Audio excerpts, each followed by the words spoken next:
A record is about to be broken for the Artemis II crew as they reach the furthest humans have ever travelled from Earth. They are set to reach that milestone at 1856 UK time as they swing past the moon. Kate Arclis-Gray is here in the studio with me. On the screen there, we're watching the crew on the left-hand side. That's their view on the right-hand side. This record was set, wasn't it, by the Apollo 13 crew in 1970? Absolutely. And yeah, they travelled 248,655 miles away from Earth. And we're just sort of counting down to the moment where the Artemis II crew kind of get to that point. But they're actually pretty busy. They're getting ready for all of their lunar observations. They've had a science briefing from Mission Control. Dr. Kelsey Young, who's the lunar science lead, has been sort of checking which windows they've got which cameras set up in. So it's going to be a very busy few hours for them. Yeah, I hope they will take a moment to mark the milestone. Why don't we just listen in, see if we can hear anything from inside the Orion capsule? This gives them more opportunity to move about the spacecraft.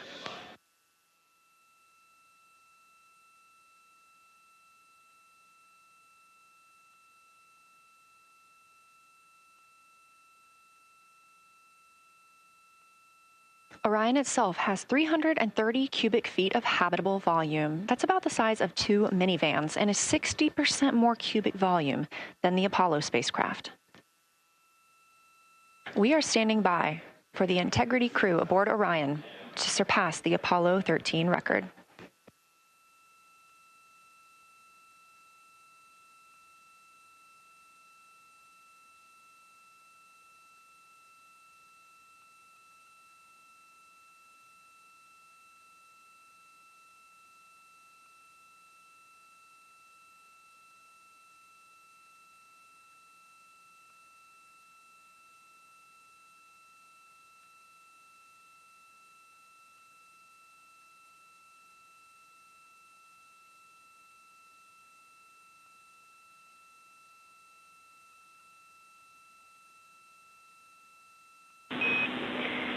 Integrity crew, on April 15, 1970, during the Apollo 13 mission, 3 explorers set the record for the farthest distance humans have ever traveled from our home planet.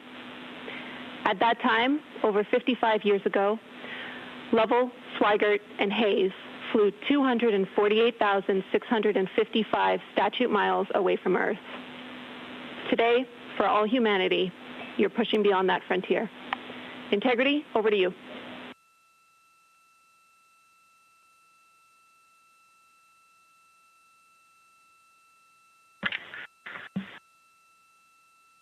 From the cabin of Integrity here as we surpass the furthest distance humans have ever traveled from planet Earth. We do so in honoring the extraordinary efforts and feats of our predecessors in human space exploration. We will continue our journey even further into space before Mother Earth succeeds in pulling us back to everything that we hold dear. But we, most importantly, choose this moment to challenge this generation and the next to make sure this record is not long-lived.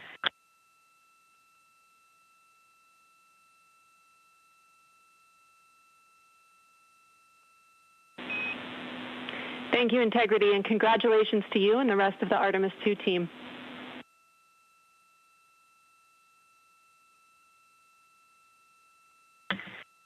Thank you, Houston. We have a couple more things we'd like to take this moment for. Our science team helped us out with a couple of relatively fresh craters on the moon that have not been previously named, and our crew would like to propose a couple of potential names for those items or those areas. And we spent a bit of time this morning looking out the window, and we're able to see them now both with our naked eye and through the long lens, and so we feel this is a good time to send this down, and a special shout out to Kelsey for helping us with this. The first one we'd like to suggest is a named crater in honor of our great spacecraft, Integrity.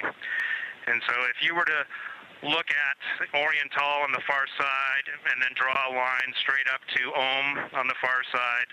Relatively in the middle is an unnamed crater, and we would like to suggest it be called Integrity in the future. And the second one, and especially meaningful for this crew, is a number of years ago we started this journey in our close-knit astronaut family, and we lost a loved one. And there's a feature in a really neat place on the moon, and it is on the near side, far side boundary. In fact, it's just on the near side of that boundary, and so at certain times of the moon's transit around Earth, we will be able to see this from Earth. And so we lost a loved one. Her name was Carol, the spouse of Reed, the mother of Katie and Ellie. And if you want to find this one, you look at Glushko, and it's just to the northwest of that, at the same latitude as Ohm, and it's a bright spot on the moon. And we would like to call it Carol, and you spell that C-A-R-R-O-L-L.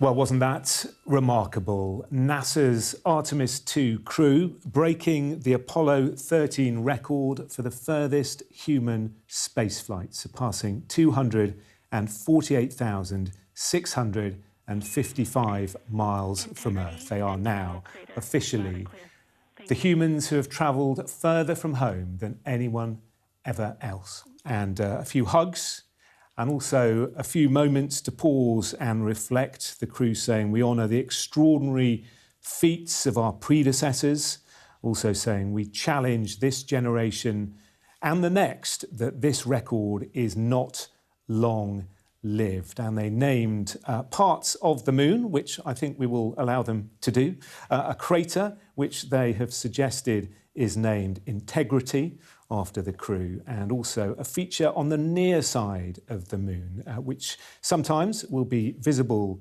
from Earth. They lost a loved one recently. Reed Wiseman's wife died tragically, and they've obviously chosen to name a feature on the moon after her, Carol. That message given by astronaut Victor Glover. Kate Arkless-Grace here in the studio with me, our space expert and commentator. That was remarkably moving. Yeah, I'm welling up. You are welling up. That was, yeah, I mean, I was wondering at first why it was Victor Glover who was giving those words as they were passing, surpassing that record. Sorry, I'm a bit sniffly. But now it makes total sense, doesn't it? And now it makes sense because, yeah, as they were talking about some features that they've seen on the moon that haven't been named before, one they want to name after their spacecraft, Integrity, but then, as he was saying, they lost a loved one. As they started this training journey together, in 2020, Reed Wiseman's wife passed away from cancer, and as somebody who's also lost their mother, this is, what an incredible thing to do, to have that. Sorry, it's a remarkable moment. And we were talking before we came on air this afternoon about his two daughters, because he's got two girls, and obviously they've lost their mum, and he had to make a decision about doing this mission, going to space and leaving his daughters back on Earth, but they were fully behind it. Well, I know that he was very worried about having that conversation. I mean, can you imagine? It's like the absolute highlight of your career, but then it means leaving your loved ones behind, and what father would want to do that?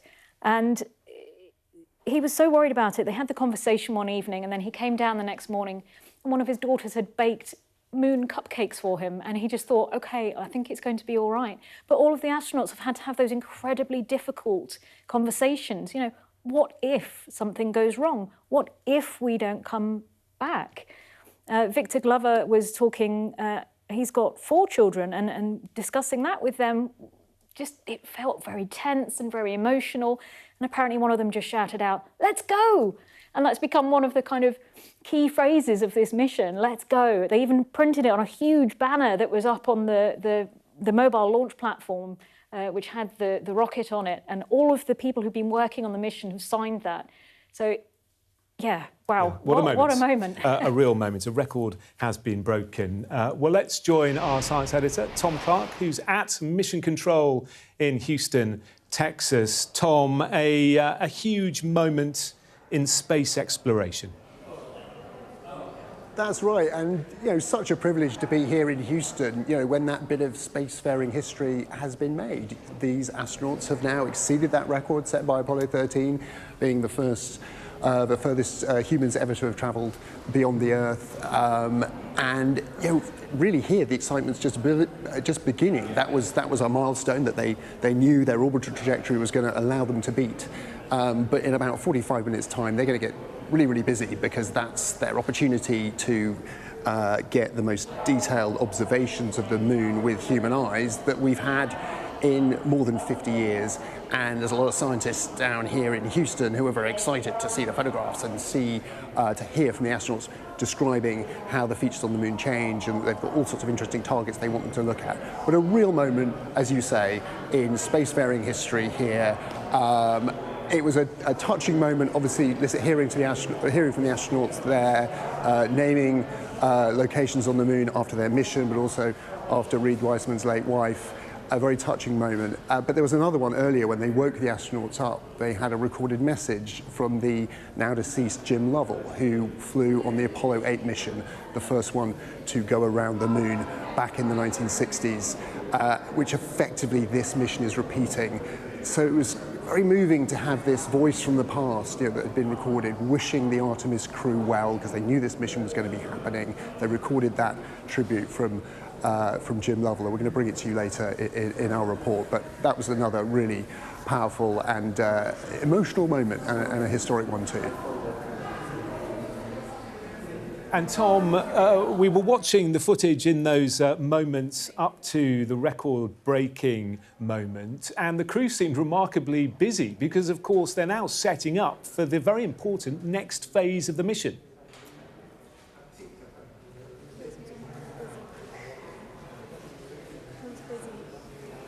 So, a busy day for these astronauts. They have got a very, very packed schedule back there. Up there as they go around the moon. They've got a list of very specific targets the scientists want them to target, to focus in on, not just with cameras, because they can send orbiters around the moon. They want to look at it with their eyes, because they can see subtle shifts in colour and dynamic changes that they don't get from these robotic missions. Scientists, unusually here saying we want to sort of hear their interpretation, what they feel, what their impression is of what they're seeing. It's something kind of new to me. I hadn't heard that before in lunar geology.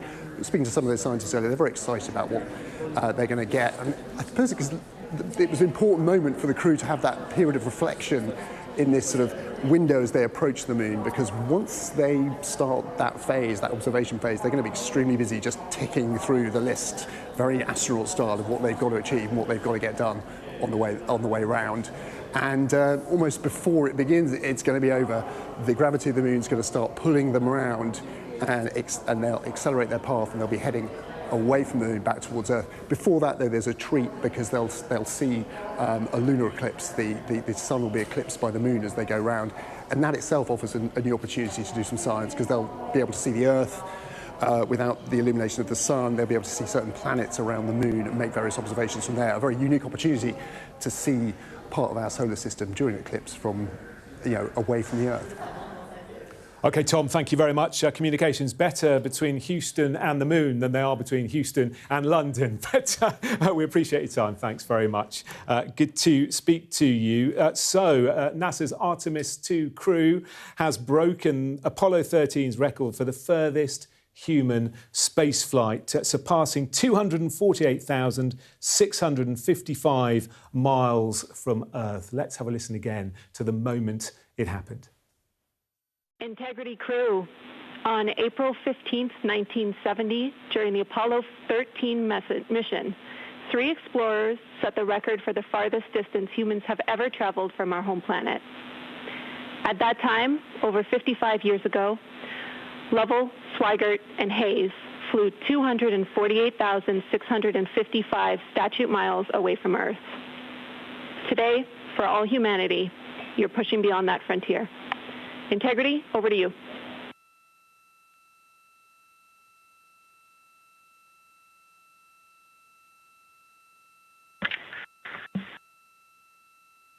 From the cabin of Integrity here, as we surpass the furthest distance humans have ever traveled from planet Earth, we do so in honoring the extraordinary efforts and feats of our predecessors in human space exploration. We will continue our journey even further into space before Mother Earth succeeds in pulling us back to everything that we hold dear. But we, most importantly, choose this moment to challenge this generation and the next to make sure this record is not long-lived.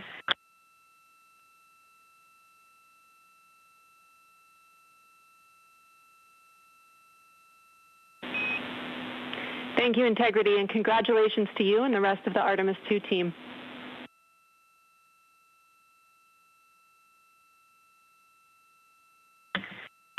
Thank you, Houston. We have a couple more things we'd like to take this moment for. Our science team helped us out with a couple of relatively fresh craters on the moon that have not been previously named, and our crew would like to propose a couple of potential names for those items or those areas. And we spent a bit of time this morning looking out the window, and we're able to see them now both with our naked eye and through the long lens, and so we feel this is a good time to send this down, and a special shout out to Kelsey for helping us with this. The first one we'd like to suggest is a named crater in honor of our great spacecraft, Integrity. And so if you were to look at Orion on the far side and then draw a line straight up to on the far side, relatively in the middle is an unnamed crater, and we would like to suggest it be called Integrity in the future. And the second one, and especially meaningful for this crew, is a number of years ago we started this journey in our close-knit astronaut family, and we lost a loved one. And there's a feature in a really neat place on the moon, and it is on the near side, far side boundary. In fact, it's just on the near side of that boundary, and so at certain times of the moon's transit around Earth, we will be able to see this from Earth. And so we lost a loved one. Her name was Carol, the spouse of Reed, the mother of Katie and Ellie. And if you want to find this one, you look at Glushko, and it's just to the northwest of that, at the same latitude as Ohm, and it's a bright spot on the moon. And we would like to call it Carol, and you spell that C-A-R-R-O-L-L.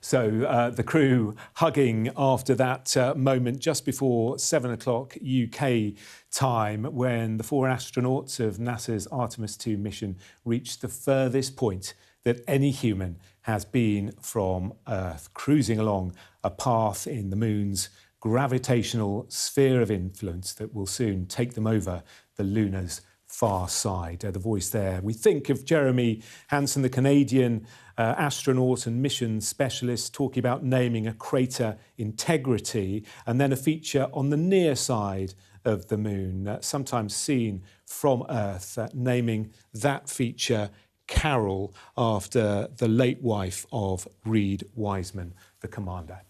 Well, let's speak to Tim Peake, a former British European Space Agency astronaut who went to the International Space Station. So great to have you on, and what a moment to get your thoughts, your reflections on this incredible time in space exploration. Hello, Jonathan. Yeah, a very special moment just there. Not just surpassing that distance, that record as the furthest humans from Earth, but obviously that incredibly emotional moment where they named that bright spot on the moon after Reed Wiseman's late wife, Carol. And as he said, it is a very close-knit community. We are one big family. We all know each other. So particularly special moment.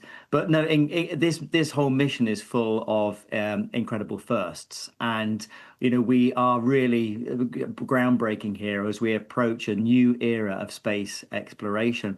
And it's been also fantastic to tie that into the Apollo era. We mentioned about the messages from Charlie Duke, for example. Hearing the crew, hearing his voice was incredibly special earlier on today, and also the late message from Jim Lovell as well, which I know would have been very special to them. So it's a fantastic mission, and this is only just the start of that lunar flyby period. Yeah, Jim Lovell said, welcome to my old neighbourhood. It's a historic day and I know how busy you'll be, but don't forget to enjoy the view. Good luck and Godspeed. I mean, it's an important message, isn't it? Despite all the things that you have to do, all the work that you've got ahead of you in the next few hours, just take a moment, pause and enjoy it. Absolutely. It's a very important thing to do, but also from a scientific point of view, when you link the human eye to the human brain, you've got one of the best observation tools in the universe. And this is really important. The crew have done so much training. They understand the geology of the moon. They understand how to report that in scientific terms. They've memorized the Big 15 from Kelsey Young, the science officer that we heard of earlier.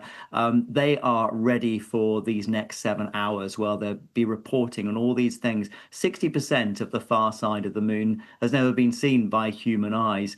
They'll be reporting on the topography, on the structure, on the texture, on the albedo, the levels of light, the color. It is very simple to think that the moon is black and white, but of course it's not. And the human eye can really pick out those color features. And in fact, during Apollo 17, it was Harrison Schmitt who saw that part of the lunar regolith was orange and went over, examined that, brought some of that soil samples back. And from that, we realized there's volcanic activity on the moon that's happened much more recently than we previously thought. So, humans on these missions is incredibly important. Yeah, we've been playing that clip on Sky News today, actually. It's really interesting, that whole volcanic element to the moon that you mentioned there. And you talked about Dr. Kelsey Young. She says that her guide during the flyby is just that. It is a guide. And she says, and Kelsey Young is encouraging the astronauts, I'm just looking here at what she said to go off book. Anything that really compels them, they should stop and take note. Absolutely. That's what we're good at. We're good at noticing things perhaps in our periphery. Perhaps it's an impact from a small micrometeorite, a flash of light. Perhaps it's a bit of dust lofting, regolith lofting off the surface for something, or perhaps it's noticing the topography changes, and that's what they're there to do. They're well trained. They're there to spot these kind of things, to take photographs of that, so these photographs can be analysed by the science team in huge amount of detail when we go back, and also thinking ahead to this future Artemis missions, because it is just paving the way of a new era of space exploration. So Artemis 4 will be landing at the south pole of the moon. They'll have those areas visible for certain periods of time. So that's really important too, is starting to scope out even potential future landing sites. Yes, and it was interesting, wasn't it, when they broke that record, the crew said not only do they honour the extraordinary feats of our predecessors, but they said we challenge this generation and the next that this record isn't long-lived, because it has been so long, hasn't it? And many will wonder why it's been so long, and how long do we have to wait for the next steps to be taken?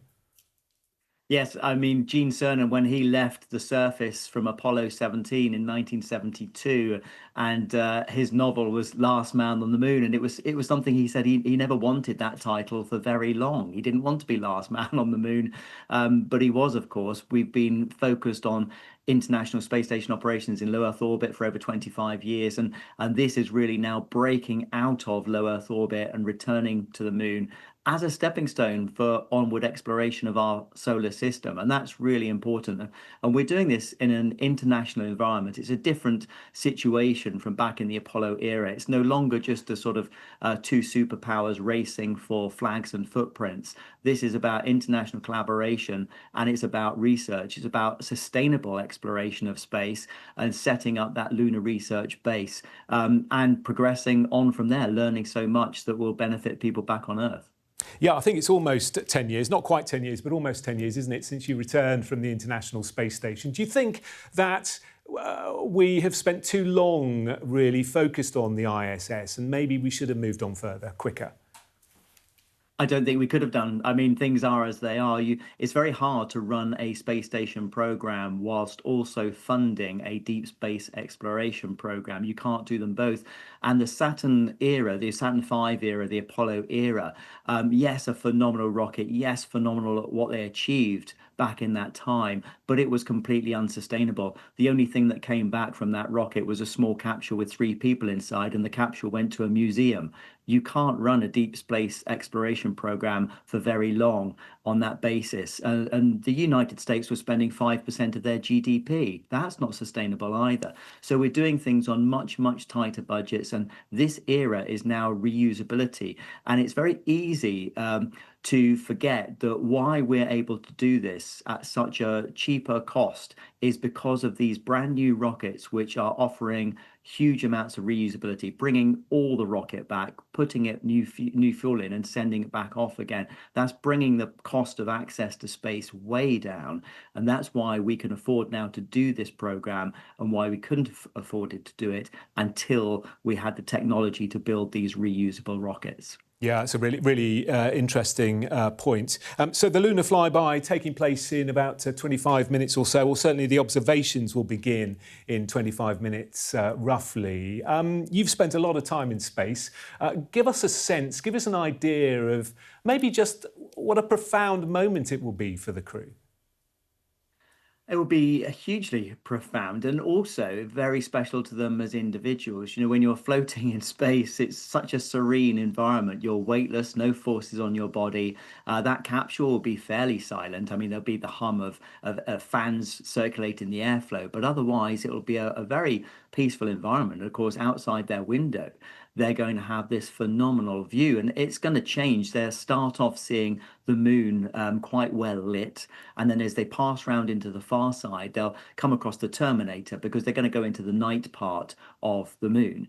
And soon after that, they're going to see the eclipse as well, and they're going to, one of their tasks is to photograph the corona as they see this solar eclipse. So there'll be elements of this that will be absolutely stunning for them to see, and you can already hear the emotion in their voices when they're calling back about, you know, you wouldn't believe what this looks like. This is incredible. And one thing I know from space is the cameras, the images that we're going to get back will be absolutely amazing, but it's a second, it's a poor second to what that human eye is actually seeing up there. Yeah, really excited about getting those images back. This mission has gone remarkably well, hasn't it? I think one of the computers was playing up a little bit. The toilet broke at one stage, which people seem to be slightly obsessed with. But of course, you'll know this, that you have to train for every single eventuality. And I was reading a bit earlier today that you even had to learn emergency dentistry skills as part of your training. Is that right? Absolutely. I mean, on board the space station, we don't have a doctor, a dentist, a plumber, an electrician, an IT expert. So your training is pretty extensive. You have to do everything. Now, you're not going to be an expert at all of that, and you have help from that amazing team we have in mission control centers all around the world. But the training is very, very thorough. And so that crew will be very well trained and very well prepared for this mission. Yeah, and you've been impressed at how smooth it's gone? I've been really impressed. I mean, the problems that we've seen are relatively minor so far. Hopefully, they don't get any worse than that. And they're all related to having humans on board. I mean, Artemis 1 has paved the way from this mission, but the things we're hearing about now are the things like the water dispenser, because crews are there to eat food, and the loo, of course, fixing that, temperature control on the Orion spacecraft, getting that sorted. But they're all fairly minor issues, and so that has been amazing to see how well this is done, and also how well the European service module has performed, for example, doing that translunar injection burn. It was so accurate, they cancelled the first two correction burns on the way to the moon because they just weren't needed. So it really has performed exceptionally well. Yeah, so on track that they didn't need that, which is remarkable, isn't it? And then, of course, there's this moment where they will lose contact with Earth altogether for around 40 minutes. What are your thoughts about that? Because I suppose it's a bit of a double-edged sword. On the one hand, pretty terrifying, not being able to contact mission control. But on the other hand, actually, a moment of silence, a moment of solitude might be quite welcome. I think the crew will really enjoy it. I think mission control won't enjoy it. It's one of those things that, you want, if you're in mission control, you want to have communication and data coming back from your spacecraft. You're nervous if you're not getting that. But for the crew on board, they'll be absolutely loving that moment. It'll be a very special moment for them. And of course, that's this deep space network, which won't be able to establish communication just for those 46 minutes as the spacecraft passes on the far side of the moon. And I think on future missions, we won't be seeing this. By the end of this decade, there are programs like the European Space Agency's Moonlight program that plan to put satellites in orbit around the moon that will give it full communication coverage. So these kind of blackouts that we're talking about from the Apollo era and for these early Artemis missions may be a thing of the past. And Tim, when you were on the ISS, I'm sure you took lots of photographs during your time up there. What was it particularly that caught your eye? What were the images that really you wanted to capture personally? I mean, it's so different when you look out to space and when you look back at Earth, and Earth is constantly changing. The seasons are changing, the lighting conditions are changing. Earth by day and Earth by night are very, very different. But it is the most beautiful, stunning planet that you could possibly imagine when you see it from space against this vast black backdrop. And I think I was just trying to capture images that showed Earth in all of its beauty. And I loved the mountain ranges of the Himalayas, for example, of the Andes. Patagonian ice fields were beautiful. The aurora is stunning to see how our atmosphere, our magnetosphere is protecting us from solar radiation. Thunderstorms, lightning strikes, seeing that from above the clouds is quite remarkable as well. So there's just so much. Every single time you grab that camera and look out that window, there's something new, something exciting to take a photograph of.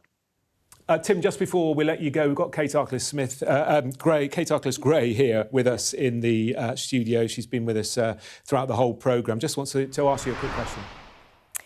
Hi, Kate. Hi, Tim. Hope you're well. I was just wondering, once you'd been up in space looking back down at Earth and seeing it from that totally different perspective, when you came back down to Earth, did it make you feel different about walking, say, through a forest or seeing, the greenery and nature back on Earth? Absolutely, it makes you feel different. I don't know of any astronaut who hasn't been kind of changed by that experience. You'll know it's given a name, the overview effect, this kind of cognitive shift in perspective, but it just gives you a fresh appreciation of the planet that we live on. And one thing you start to crave after months and months in space is you start to crave nature around you. You miss the color green, you miss the fresh air, you miss the wind and rain on your face. And so to be back on Earth, be surrounded by that, the best day I had back on Earth was after a couple of days I was allowed to go off for a run in the forest by myself and just to be surrounded by nature again. And I think most astronauts would say they come back with a fresh appreciation of planet Earth. Are you a little bit envious not to be up there with the crew? I am hugely envious. I don't know any astronaut who wouldn't want to be on that spacecraft right now, but it's wonderful to see them. They're doing such an amazing job. And I'm so delighted to see Jeremy Hansen up there as well. He's waited a long time for his mission. We joined at the same time, and this is his first flight. So I'm so glad he's having such a great first mission. Yeah, great stuff. Really good getting your thoughts at this pivotal moment. Tim Peake, former astronaut, thanks so much. Thank you. You're watching a Moon Mission special programme here on Sky News. The breaking news then in the last hour is that 4 astronauts have travelled further into space than anyone has ever been before. Artemis II's commander says all he feels is gratitude at the peak of their moon mission. They're about to travel to the far side of the moon, the side nobody ever sees from Earth. And a bit later tonight, as they do that, they'll lose contact with the Earth for 40 minutes. Integrity crew. On April 15th, 1970, during the Apollo 13 mission, 3 explorers set the record for the farthest distance humans have ever traveled from our home planet. At that time, over 55 years ago, Lovell, Swigert, and Hayes flew 248,655 statute miles away from Earth. Today, for all humanity, you're pushing beyond that frontier. Integrity, over to you.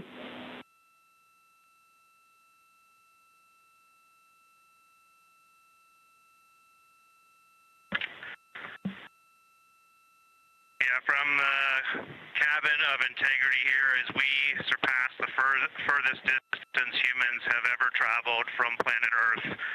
We do so in honoring the extraordinary efforts and feats of our predecessors in human space exploration. We will continue our journey even further into space before Mother Earth succeeds in pulling us back to everything that we hold dear. But we, most importantly, choose this moment to challenge this generation and the next to make sure this record is not long-lived. Quite the moment that, wasn't it? At 4 minutes to 7, the Artemis crew surpassing Apollo 13's record and are now the furthest distance from Earth that anyone has ever been. What they're doing now, and we can't show you live pictures because we don't have them at the moment, is that the crew are configuring the Orion cabin for the moon flyby, and then at 2:45 UK time, 7:45, so in just under 15 minutes time. That's when their lunar observations begin. Then just before midnight, they will lose communications as Orion passes behind the moon, as we were saying, for about 40 minutes. And then at 2:45, they will see the Earth disappear behind the moon. What a moment that will be. And then just after midnight is when they will make their closest approach to the moon. They'll be just 4,070 miles away. Well, let's bring in Helen Sharman, who was Britain's first astronaut. Helen, great to have you with us so soon after this record was broken. We just heard from the crew there. What did you make of it? It's a tremendous record, and NASA's always said, though, that it's never been a target for them. It just happens to be the trajectory that they were on this particular time. But of course, for all of us who like to sort of to monitor these things in space, it has been something that a lot of questions have been asked of NASA, and so they've chosen to make it a big thing today. And of course, the astronauts themselves, they know that it was a big deal as well, and they know that that was the time that the world was going to be watching them making their communication back to Earth, and a really touching moment it was as well. Well, it was touching, and I was surprised how moving it was, actually, especially when they decided to name a couple of features on the moon. Tell me about that. Well, yes, I mean, that was just so lovely, wasn't it? So I don't think any of us was expecting that. But yes, they found a couple of new craters that haven't been named. One of them right in between a couple of targets that they have got from NASA's lunar scientists. So they want to call that one, or they're proposing at least calling it the name of their spacecraft, Integrity.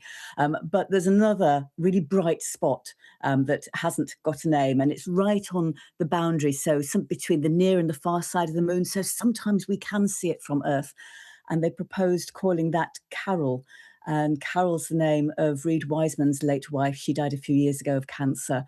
And that's why the astronauts were so teary, right? So after that, that request was made by Jeremy Hansen, the Canadian astronaut. Of course, yeah, there was hugs all round, and I don't think there was a dry eye in space, and probably not in mission control either. No, not a good idea, crying in space. Those little tears will be floating around forever, won't they? They sort of stick to your skin.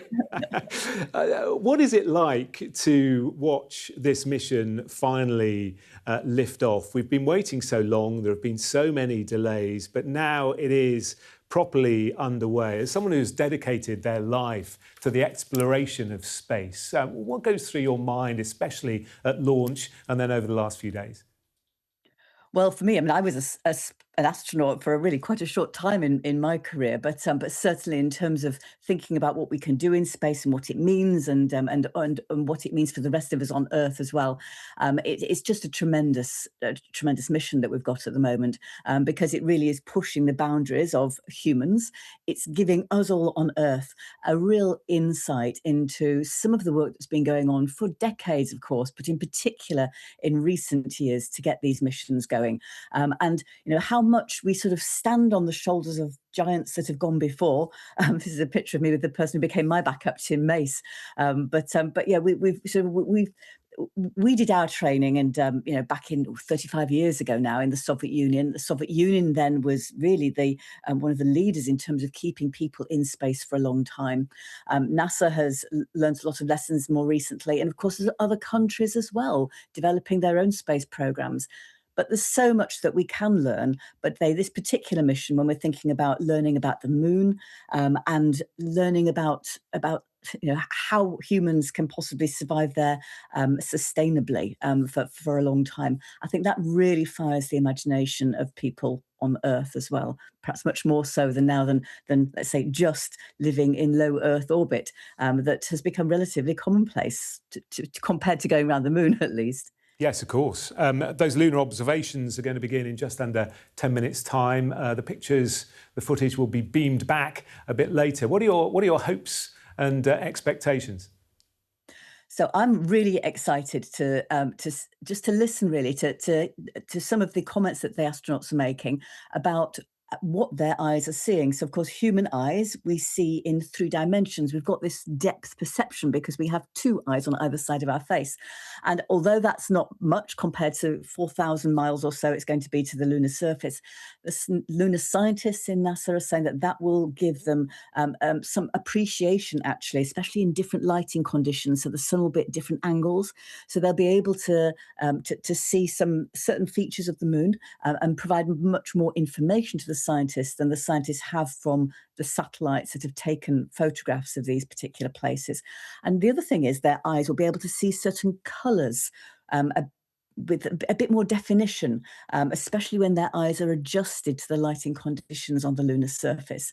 So again, that's something that NASA scientists have been asked them to take particular note of. And when they enter this period of a solar eclipse, when the sun goes around the other side of the moon to the spacecraft, then they'll be able to not only see the sun's corona, but possibly see some bright flashes from meteorite hits on the surface of the moon. And the idea is, as well, the scientists want them to see and to monitor how far the plumes of dust might reach out. They can perhaps see that on the very edges of the moon. So lots of exciting things to look forward to. Yeah, you're painting a wonderful picture. It really will be exciting to hear from the astronauts and see what they can deliver in a few hours' time. You've spent a lot of time in space and you've lived at close quarters with your fellow crew members. How much of a challenge is that? Because we've all been enjoying the footage from the Orion capsule, but they're so close together. You've got to really get on, haven't you? It's a physical challenge, but it's also a mental challenge, knowing you can't escape however much you're annoying each other. Well, that's true, of course. You can't, in this case, they're not going to go out and do a spacewalk. And anyway, you can't choose to go off and do that anyway. But yes, it is something that you have to, it can be a challenge. Astronauts are not only selected because of their agreeable nature, but the crews are selected as well so that they are likely to get on well together. So those personalities are chosen accordingly. And of course, they've also trained together so much in mock-ups of this Orion spacecraft. So they're totally familiar, not just with the spacecraft itself, but with their own bodies and how they have to maneuver around each other. In space, of course, it's easier than on the ground because you've got 3 dimensions to work in. So you don't have to just stay on the floor of the spacecraft. You know, you've got all of it, so it's more roomy. So it does feel a bit better than on the ground. There is this real sense of mission, I think, of sense of purpose. They know why they're there. They also know that it's not forever. There is an end, and there are these milestones along the way. So it's really, I think, they won't see it as a hardship. I don't remember, you know, I was inside Soyuz for 2 days, which was a smaller spacecraft than Orion is, but there were only 3 of us. We were only there for 2 days, not 10 days. But nonetheless, it was actually a nice time to become adjusted to feeling weightless before we actually had to start the serious work when we got onto the space station. And we just enjoyed each other's company. And it was very pleasant. There was no privacy, but that didn't matter. Really interesting insight, Helen. I've got Kate Arkless-Gray here with us, our space commentator, who'd like to have a quick question if she can. Hello, Kate. Hi, Helen. I was just wondering, you were an astronaut for a short time, but you've been a scientist for a very long time. How do you think that the astronauts on this mission are going to manage to balance all the scientific objectives they've got looking out of the window, but with the kind of very human and emotional experience of seeing things that perhaps nobody has ever seen before? Yes, I mean, this has been well planned by Mission Control. All the lunar scientists have been working for a long time with the astronauts themselves. They've had all sorts of mock-ups. They've been shown what the moon is likely to look like, even sort of almost like flyby. So they've been practicing for a long time. And this has been, you know, even when after they'd launched, once all of the burns had been made, the correction burns that were necessary. So the science team knows exactly where they're going to be, for how long, whether they're going to have time to change cameras, to change positions, because of course they can only have 2 of them around the windows at any one time making these measurements. There isn't physically room for all 4 to get around these windows. So they have to change shift, if you like, and they're going to be doing that every sort of, well, probably about approximately every hour or so, sometimes a bit less, sometimes a bit more, but they'll change over. And so they've practiced, they've rehearsed all of that.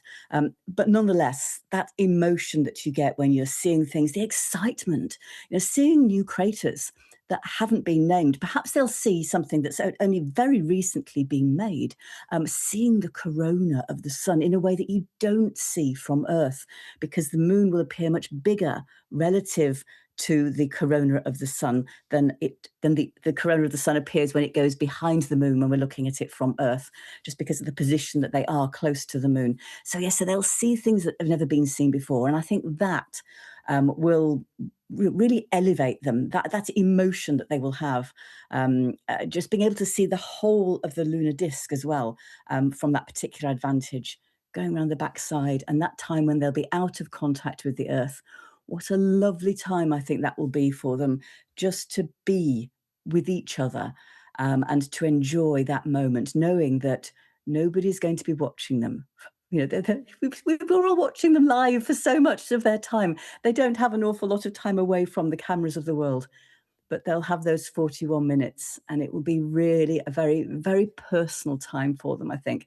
Something that they'll treasure that. They'll remember that forever. Yeah, they really will. Helen, it's been an absolute pleasure having you on the programme. Thanks so much. Helen Sharman, first British astronaut. Just great getting your thoughts at this historic moment in space travel. Thanks. Thank you. Brilliant. Well, Kate is still here with us, and we're going to talk about the tracker, because they've broken this record. They're still heading into space, but there will come a moment where they start the journey back, won't there? This is the NASA tracker that you're looking at now. Just talk us through this. So what we're seeing is, well, actually, I find this a little bit hard to understand, this little map. But basically, what the Orion capsule is doing is going out to space, is catching up with where the moon is going to be. That's why it becomes really difficult to develop the trajectories for these missions, because you're not just going in a straight line, you know, London to Manchester. You're having to go somewhere where it isn't even at that point yet. So you do all the maths to do that. So they've entered the lunar sphere of influence. That means that it's the lunar gravity that is having more of an effect on their spacecraft now than the Earth's gravity. And at some point, they will go around the far side, and they'll swing round, and then Earth's gravity will start pulling them back home again. I think it was maybe Jeremy when he'd just done his comments after they'd broken that record, saying that the Mother Earth will pull them back to all that they know and love here on Earth. So looking at the track there, you can see the distance travelled, the distance they've got to go, the speed as well. They're travelling at 1,063 miles an hour. The distance from Earth, 249,497. The distance to the moon, 10,600 or so. And they are going to be eventually 252,760 miles from our planet. I think that's right, isn't it, before they start heading back? Yes, they'll be about, they'll manage to go about 4,000 miles further, I think, than the the Apollo 13 capsule did before they swing back round towards us and Earth. And they'll be able to see the moon at a different angle and spot stuff on the moon with the naked eye that's never been seen before. They're about 4,000 miles from the surface of the moon, I think, which sounds quite a long way, but they'll get the most amazing view. Absolutely. It does sound like it's too far to do any useful science. But again, Dr. Kelsey Young was talking about the fact that when there are impacts on the moon, some of those craters are really rather huge. The debris that comes out is being spread over huge areas. And you only really get to kind of see that and observe that on that scale and put it into real context if you are just far enough away to see the whole of the moon. And they'll be seeing parts of the moon that nobody's seen before, because in the Apollo missions, what they were really prioritizing was having daylight on the near side of the moon, because all of the landings took place on the near side of the moon. So that meant when you traveled around to the far side, it was in darkness, so they weren't able to pick out as many things as this crew will be able to. That's really interesting, isn't it? And of course, we've heard it called the dark side of the moon. We can thank Pink Floyd for that. But really, the correct term is far side of the moon. Is that right? It's the far side of the moon. Where we are on Earth, we always see the same face of the moon. So that's the near side, and then anything on the back of it is the far side. And it's more mountainous, is that right? More rocky, more craters? It's more pockmarked, yes. It's had more things kind of slamming into it over the years. And they're not quite sure why that should be, that one side is so much more pockmarked than the other, but that's perhaps something we will learn with these future missions. Yeah, and of course, the big question is about water and about ice, and there is a feeling that there is ice at the poles. Is that correct? Yeah, so the lunar South Pole is an area of real interest, and one of the reasons is there are craters down there that never see daylight. So they believe that there is water ice in some of those craters, and that's why both, I think, China and the US are aiming for the lunar South Pole for future missions, potentially even a moon base. But it's a very difficult place to land. It will be a lot trickier than the Apollo missions. Should we go back to space? I think we should. I think they are very soon going to turn the cameras back on, potentially. You can see mission control there. Let's have a listen to what they're saying. As you'll see in the prompts, we're looking for comparisons to the comparatively much older Hertzsprung compared to the younger Oriental. Great words.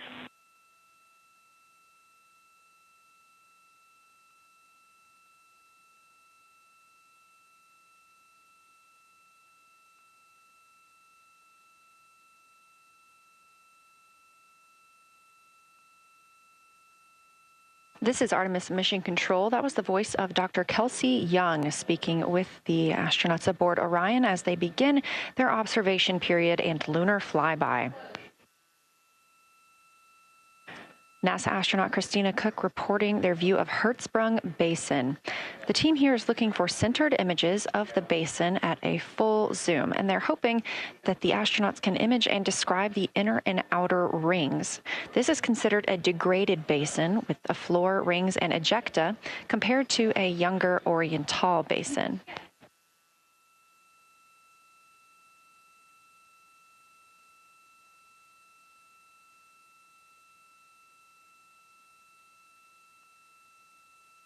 We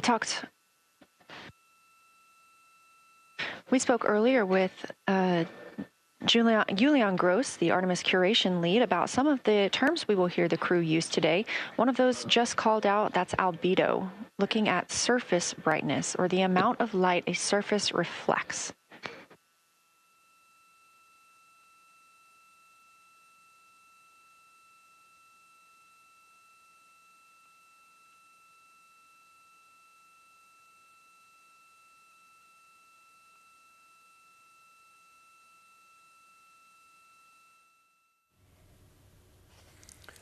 So you're watching live pictures on the left of your screen from the Orion capsule, and on the right of your screen, Mission Control in Houston in Texas. We know that the crew have configured the cabin for the flyby, which has now begun. Those lunar observations set to begin at 7:45 UK time, and you may have heard some voices there just talking about the programme of observation which is going to take place over the next few hours. Let's have a listen in. We think this is independent of our eyes focusing because, of course, the Earth is much smaller than the moon in our view. So you could think that your eyes focus for the darker sky, and that it means that it only has apparent brightness more than the moon. But since we're seeing both in the same view, we do think that this can be inferred as the Earth as a whole has a higher albedo.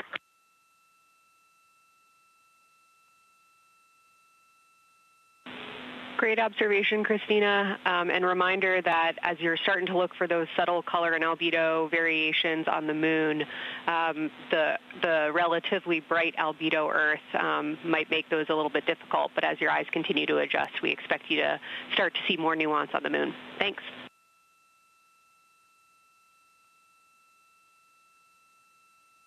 Great call. Thanks for the reminder. We're all going to be experts in lunar terminology by the end of the day. Another one we expect to hear is mare. These are dark regions paved or filled by volcanic deposits. You also can hear them called seas, oceans, lakes, or marshes, or other bodies of water.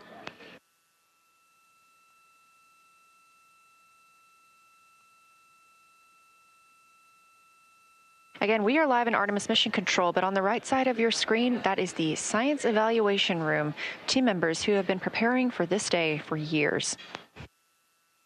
The crew has significantly darkened the cabin of Orion. This allows them better views outside the windows and fewer reflections from inside. They reported being able to see the moon and the Earth out the same window at this time. We are really hopeful to get those photos. Right now, this view on the left side of your screen coming from a camera mounted on one of the solar array wings on Orion outside the spacecraft. The crew is equipped with 80 to 400 millimeter zoom lenses.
Well, a little bit of pause in the commentary there from Mission Control, but really fascinating just hearing those snippets from the Orion capsule and also from the controllers back on Earth. We were hearing how they've darkened the cabin to improve the view through the windows, turning down the lights inside the Orion capsule. Kate Arkless-Gray, our space commentators, with me.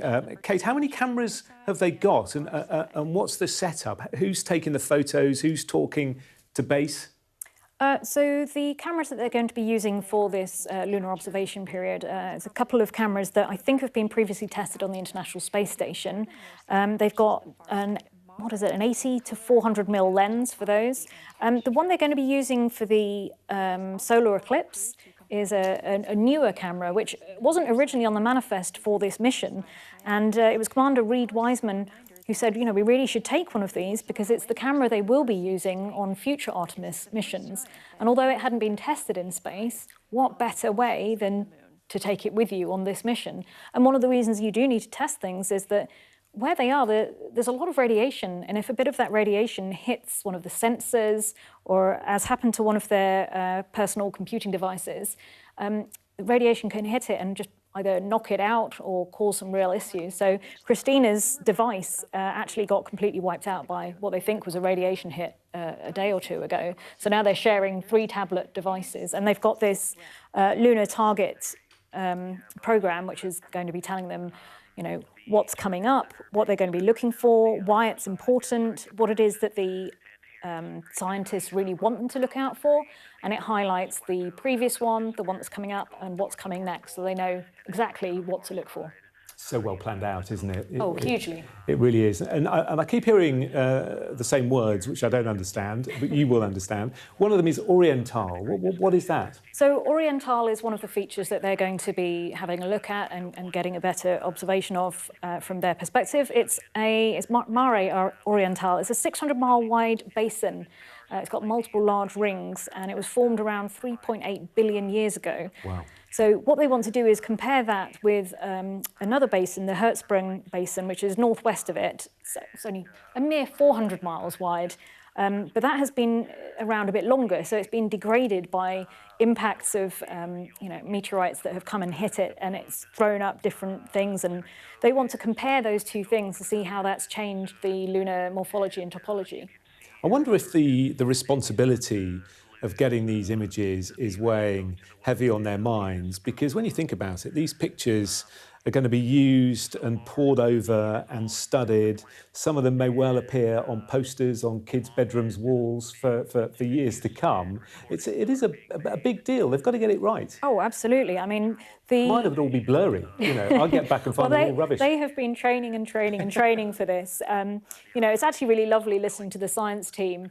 They're like proud parents listening to the astronauts using all these geological terms that they've been taught, and they're like, we've turned them into geologists. Even though Christina herself says she wasn't. It took her a little while to sort of get on with the geology, but now they're all using all the right terminology. They were practicing with those cameras on screens that were set up, and taking photos that, they'd set it up so it was the right equivalent distance as what they would be seeing from the spacecraft. So they practiced there. They were practicing with this inflatable moon while they were inside a mock-up of the capsule. And yeah, that sounds so rudimentary. It does, doesn't it? Yes. But I guess, a lot of this, it's not just the camera settings, it's the sort of choreography of moving around the cabin. So there's only going to be 2 of them at any one time doing the observations. One will be using a camera, the other will be recording audio observations, things that they're seeing with their eyes. And then after about half an hour, they all swap. And again, it's just to try and get all those different perspectives, either with the human eye or through the camera. They'll record all of their observations. Those will get downloaded to Earth overnight.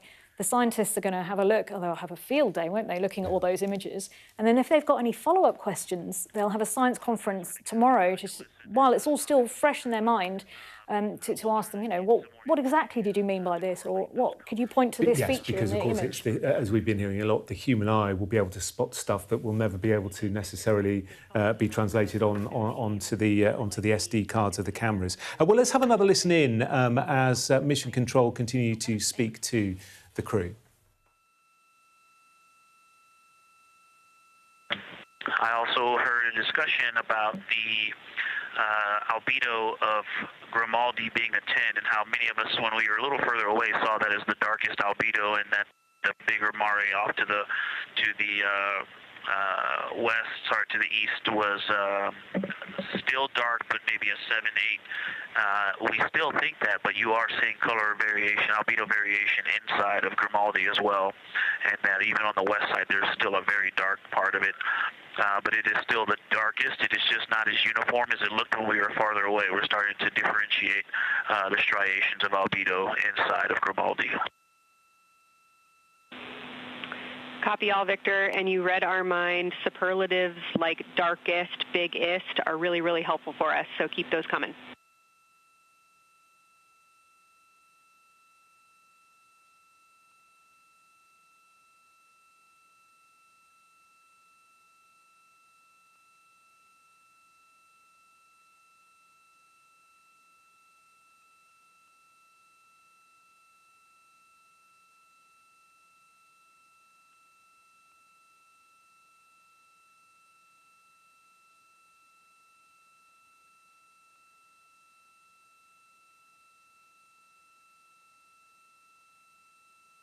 As we were just mentioning, the crew is slated to perform these science sit reps. They are prompted to do so by an icon in their lunar targeting plan.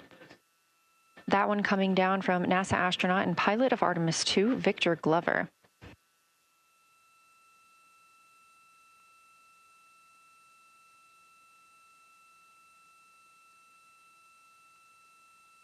As we discussed, the Capcom is usually the only person in the room speaking with the crew, the capsule communicator. However, today, the science officer, Dr. Kelsey Young, she is the Artemis Science Flight Operations Lead, is speaking with the crew during the flyby to ask any questions that the team may have. To her right is Trevor Graff. He is one of...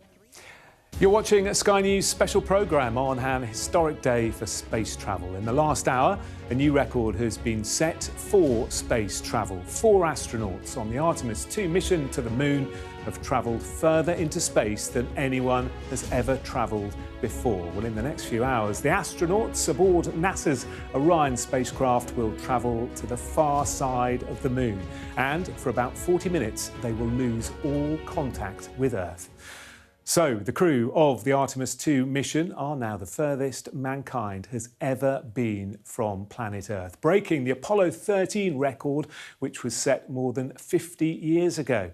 This was that moment. Integrity crew. On April 15, 1970, during the Apollo 13 mission, 3 explorers set the record for the farthest distance humans have ever traveled from our home planet. At that time, over 55 years ago, Lovell, Swigert, and Hayes flew 248,655 statute miles away from Earth.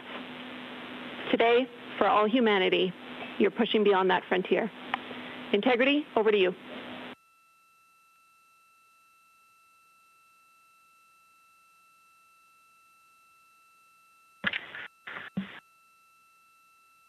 From the cabin of Integrity here, as we surpass the furthest distance humans have ever traveled from planet Earth, we do so in honoring the extraordinary efforts and feats of our predecessors in human space exploration. We will continue our journey even further into space before Mother Earth succeeds in pulling us back to everything that we hold dear. But we, most importantly, choose this moment to challenge this generation and the next to make sure this record is not long-lived.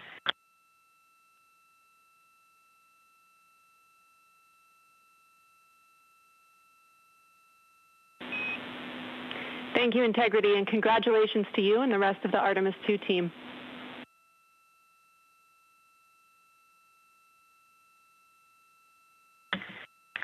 Thank you, Houston. We have a couple more things we'd like to take this moment for. Our science team helped us out with a couple of relatively fresh craters on the moon that have not been previously named, and our crew would like to propose a couple of potential names for those items or those areas. And we spent a bit of time this morning looking out the window, and we're able to see them now both with our naked eye and through the long lens, and so we feel this is a good time to send this down, and a special shout out to Kelsey for helping us with this. The first one we'd like to suggest is a named crater in honor of our great spacecraft, Integrity. And so if you were to look at Orion on the far side and then draw a line straight up to Ohm on the far side, relatively in the middle is an unnamed crater, and we would like to suggest it be called Integrity in the future. And the second one, and especially meaningful for this crew, is a number of years ago we started this journey in our close-knit astronaut family, and we lost a loved one. And there's a feature in a really neat place on the moon, and it is on the near side, far side boundary. In fact, it's just on the near side of that boundary, and so at certain times of the moon's transit around Earth, we will be able to see this from Earth.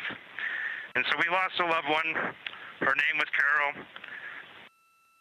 the spouse of Reed, the mother of Katie and Ellie. And if you want to find this one, you look at Glushko, and it's just to the northwest of that, at the same latitude as Ohm, and it's a bright spot on the moon. And we would like to call it Carol, and you spell that C-A-R-R-O-L-L.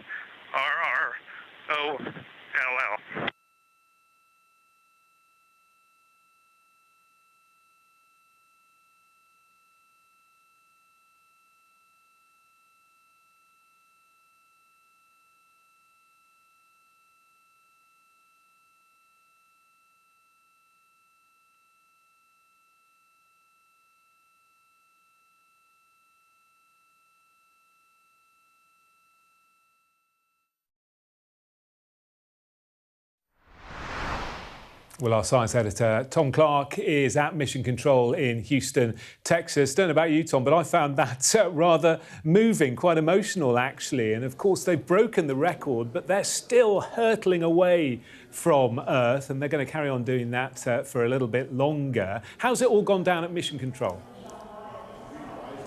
I think there is, just so much excitement and a sense of achievement, because they got this, rocket off the ground. They've got the capsule all the way there. Everything seems to be working pretty well, apart from the issues with the toilet and a few other things. And they've got there, and they've made spaceflight history in becoming the furthest humans ever to have travelled in space. And as you say, they're continuing. We don't quite know how much they'll exceed that by. They've calculated it to a few thousand miles, but they won't really know until they've reached that point and pick up the Earth's gravity again, that will begin pulling them back towards home. It was space history, but also, very personal and a very emotional moment. I don't know if you can see there on the feed from inside the capsule, they're wiping the tears away. I'm not sure if that's to try and get themselves and compose themselves for this very busy period they're going into when they have to make all these important lunar observations, or because they can't have liquids flying around the cabin. You just don't know when it comes to space. But it was a real moment.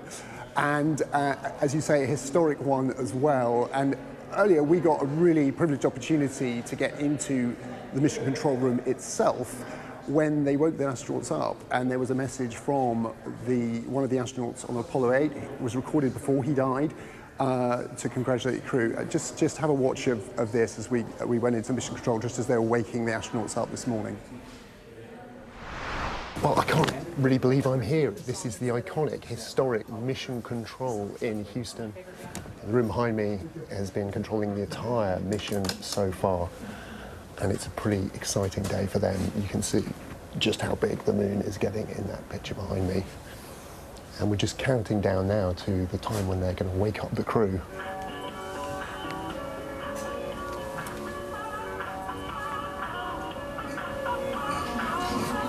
It's a kind of a game of name that tune, I guess, but this is the music.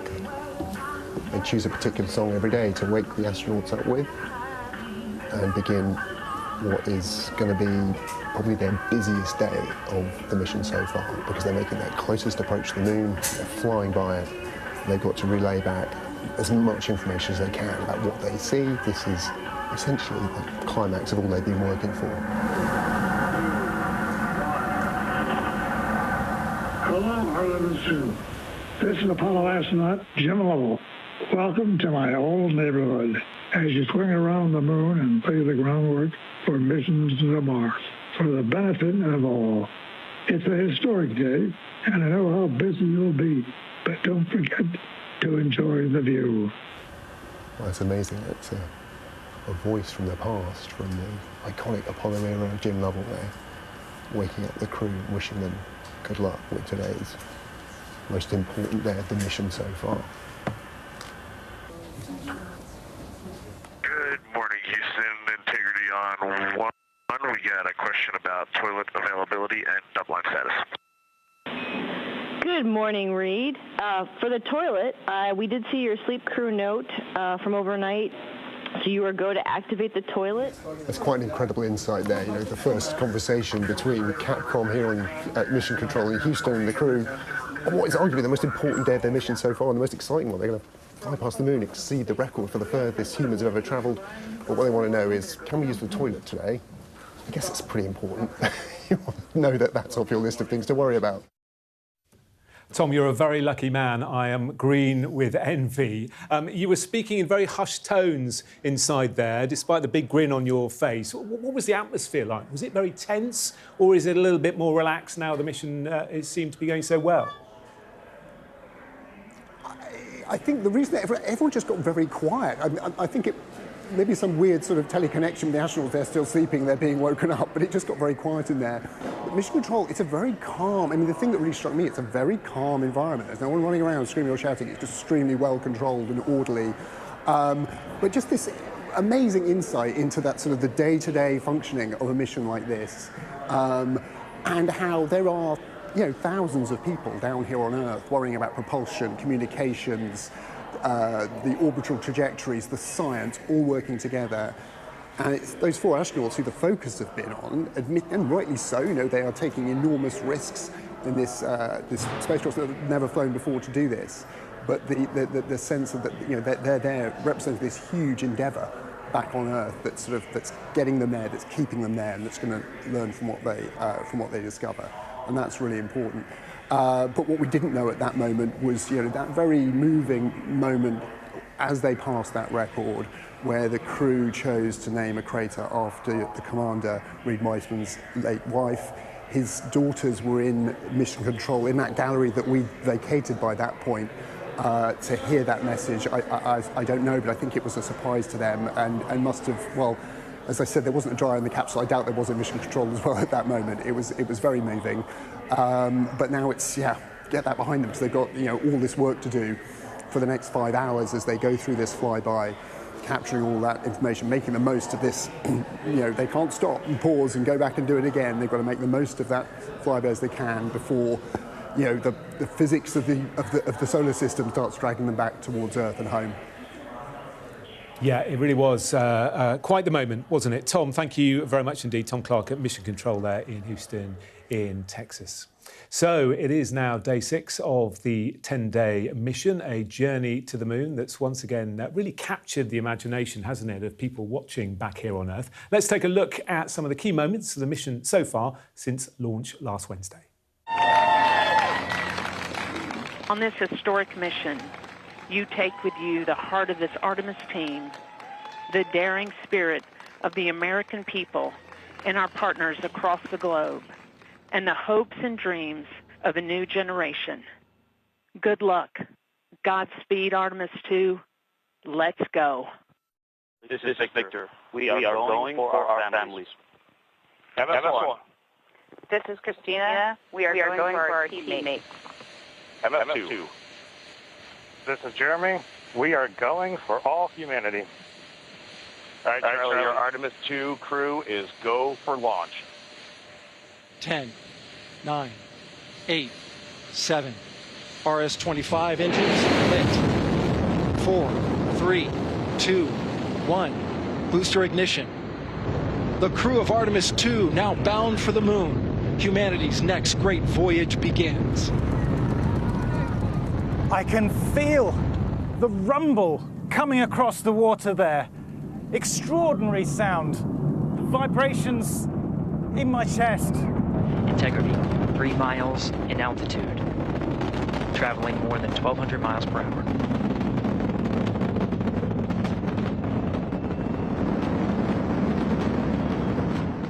Where Mission Control Houston reoriented our spacecraft as the sun was setting behind the Earth. And I don't know what we all expected to see in that moment, but you could see the entire globe from pole to pole. You could see Africa, Europe, and if you looked really close, you could see the northern lights. It was the most spectacular moment, and it paused all 4 of us in our tracks.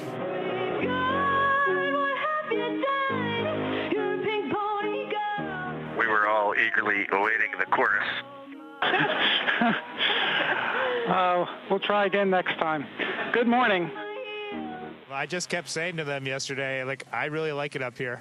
I wish I could have got here sooner. When you fly in space, you change from silver to gold.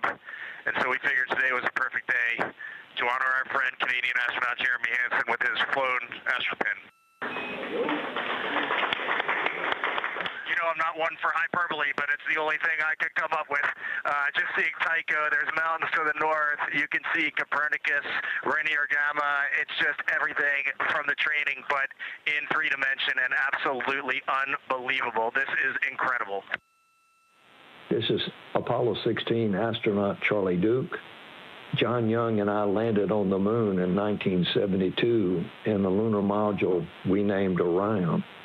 I'm glad to see a different kind of Orion helping return humans to the moon. Thanks to you and the whole team on the ground for building on our Apollo legacy.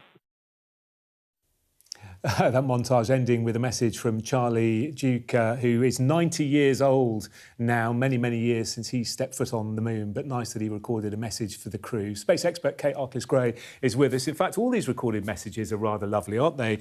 Jim Lovell, and also the last man to walk on the moon, sadly no longer with us, but they had pre-recorded messages, hoping that one day they would be played in space. Yeah, so as Charlie Bolden was mentioning earlier, I think his book, Last Man on the Moon, there's also a documentary, and my friend who directed that was thinking about a moment where, you know, maybe he wouldn't be around. What if he didn't live to see the next mission to the moon?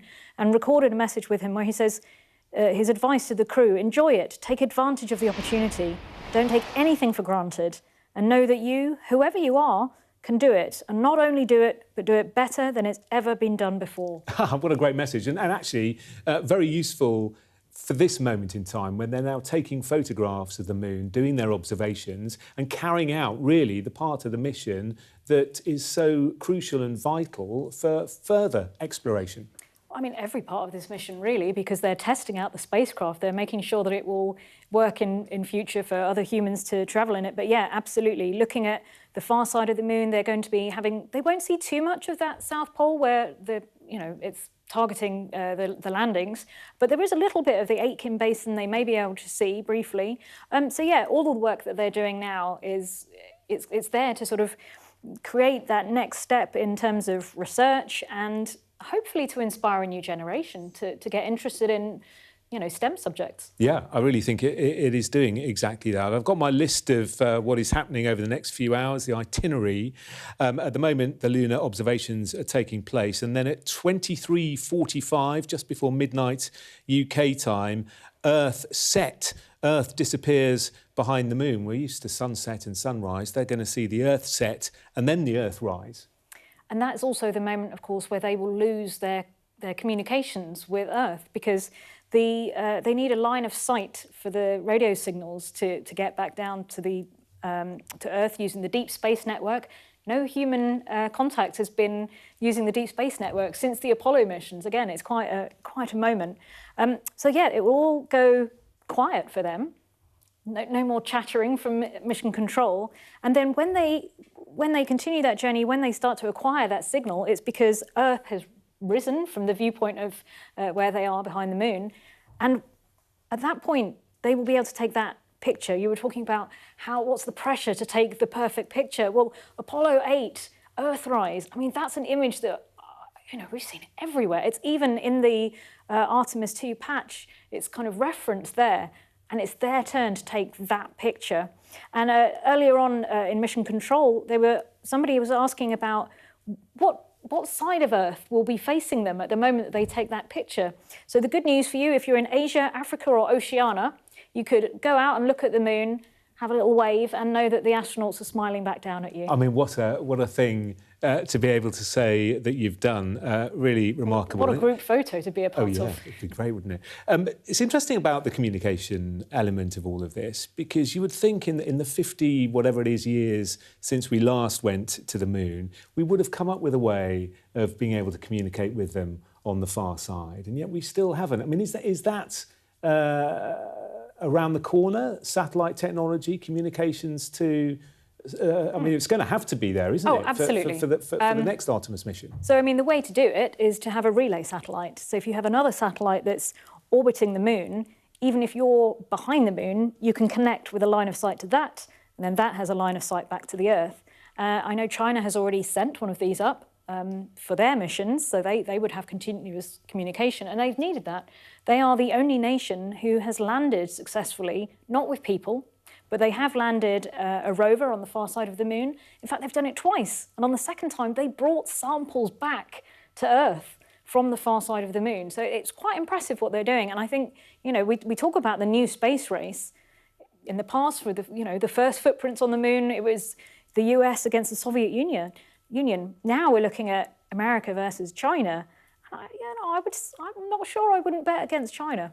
Yeah, I mean, it's also interesting hearing from the crew themselves, isn't it? Saying that, or sort of hinting that maybe space race isn't the right way to look at it. It should be collaboration. And in fact, if we're going to make great strides and if we want to do it, you know, in a timely manner, perhaps we do all need to work together a bit more than we have been doing in the past. Kate, for the moment, thank you very much for that. Well, NASA has been keen to include the public in this mission, from providing a 24-hour live stream of events to taking a toy designed by an 8-year-old boy on board. Now, people have even had the chance to send their names, I know Kate's name is there, or the names of loved ones, onto an SD card that is on the Orion capsule right now. And I'm joined by Layla Nicholson, who sent her late dad's name up into space. Hi, Layla, great to have you on the programme. So when did you first hear about this idea, and what came into your mind? Good evening, Jonathan. Thanks so much for having me on. So sadly, my dad passed away in September, and just a couple of days after my sister was online, just looking at NASA, because my dad was always obsessed with space, and she happened to come across the admissions for to submit your name for the Artemis mission. So she thought it would be a great way to honour Dad. So yeah, now Dad's name is up in space. What a brilliant idea, and what a lovely tribute as well. And he was a real space enthusiast, wasn't he? Tell me about that, and tell me what he'd make of his name now floating around without any gravity. He would be over the moon, if you pardon the pun. So Dad was always obsessed with space since he was a child. So he always wanted to be an astronaut. And he even, as he went into adulthood, he would organise trips to go to Cape Canaveral for fellow space nuts to watch all the launches from about 1989 to the mid to late 90s. So yeah, to know that he's part of this massive piece of history, he would be absolutely thrilled. And to know that and I was reading that he invented a space oven. Tell me about that. He did. That's correct. So yeah, as I said, Dad was obsessed with space, and he always wanted to, contribute to anything to do with space. So yeah, he invented a space oven. So it was a zero gravity space oven. So his kind of idea was to, invent a space oven so astronauts could eat, food, obviously astronauts have like packets and stuff. But he wanted let me start again. So he, his idea was to bake a cake in a space oven, so astronauts could eat different food in space, essentially. So yeah, he got very far with that, but unfortunately the funding fell through eventually. But yeah, no, that's again, he contributed a little bit to space. So yeah. Yeah, we've been reading about the freeze-dried food that's available to them. None of it looks particularly appetising. I would have thought a nice freshly baked cake straight out of the oven would have been just the perfect thing. Have you inherited his space enthusiasm, do you think? Have you been glued to the footage of the Artemis II mission?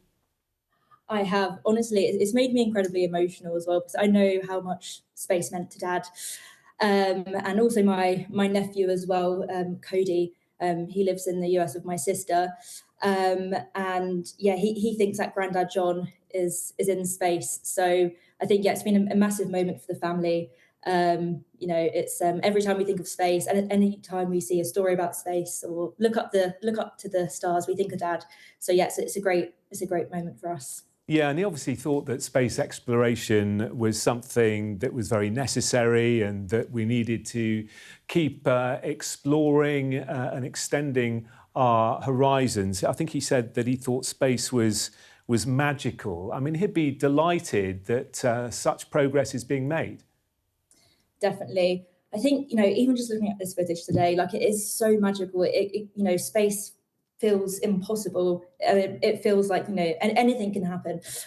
So yeah, Dad was a massive dreamer, and space just feels, incredibly magical. So yeah, he would be, completely thrilled to see this today. I wish he was here now to see that, but now knowing that he's part of the Artemis II mission, he'd be very proud of you, I'm sure. And just finally, there has been talk about maybe sending his ashes to space. That's something you've thought about doing. Will you really do that? Will that happen? I'm planning to. So I've already raised just under £500 to do so. It costs about £4,000 to send someone's ashes to space. As you can see on Dad's urn, 5, 4, 3, 2, 1, blast off. So yeah, Dad's dream was to get to space. Although his name's up there at the moment, I would love to be able to get his ashes into space. So that's the dream. I love that. 5, 4, 3, 2, 1, blast off. Layla, it's been lovely speaking to you. You've painted a beautiful picture of your dad and his enthusiasm, and what a lovely idea to make sure that his name was on that SD card and is now on the other side of the moon. Quite amazing. Layla Nicholson, thanks so much. Thank you very much. Bye-bye. Well, if you are just tuning in, you're watching a Sky News special programme on an historic day for space travel. Tonight, 4 human beings have travelled further into space than anyone has ever travelled before. The astronauts are part of the Artemis II project. They're on a 10-day mission to travel around the far side of the moon. Well, a bit earlier, I spoke to the former British astronaut, Tim Peake, who worked on the International Space Station, and asked him for his thoughts on the crew passing a record set by an Apollo mission in the 1970s. From a scientific point of view, when you link the human eye to the human brain, you've got one of the best observation tools in the universe. And this is really important. The crew have done so much training. They understand the geology of the moon. They understand how to report that in scientific terms. They've memorized the Big 15 from Kelsey Young, the science officer that we heard of earlier. They are ready for these next 7 hours where they'll be reporting on all these things. 60% of the far side of the moon has never been seen by human eyes. They'll be reporting on the topography, on the structure, on the texture, on the albedo, the levels of light, the color. It is very simple to think that the moon is black and white, but of course it's not. And the human eye can really pick out those color features. And in fact, during Apollo 17, it was Harrison Schmitt who saw that part of the lunar regolith was orange and went over, examined that, brought some of that soil samples back. And from that, we realized there's volcanic activity on the moon that's happened much more recently than we previously thought. So, humans on these missions is incredibly important. Yeah, we've been playing that clip on Sky News today, actually. It's really interesting, that whole volcanic element to the moon that you mentioned there. And you talked about Dr. Kelsey Young. She says that her guide during the flyby is just that. It is a guide. And she says, and Kelsey Young is encouraging the astronauts, I'm just looking here at what she said to go off book. Anything that really compels them, they should stop and take note. Absolutely. That's what we're good at. We're good at noticing things perhaps in our periphery. Perhaps it's an impact from a small micrometeorite, a flash of light. Perhaps it's a bit of dust lofting, regolith lofting off the surface for something, or perhaps it's noticing the topography changes, and that's what they're there to do. They're well trained. They're there to spot these kind of things, to take photographs of that, so these photographs can be analysed by the science team in huge amount of detail when we go back, and also thinking ahead to this future Artemis missions, because it is just paving the way of a new era of space exploration. So Artemis 4 will be landing at the south pole of the moon. They'll have those areas visible for certain periods of time. So that's really important too, is starting to scope out even potential future landing sites. Well, I also spoke earlier to Helen Sharman, who was Britain's first astronaut. I don't think any of us was expecting that. But yes, they found a couple of new craters that haven't been named.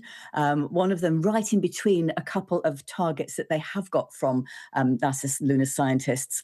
So they want to call that one, or they're proposing at least calling it the name of their spacecraft, Integrity.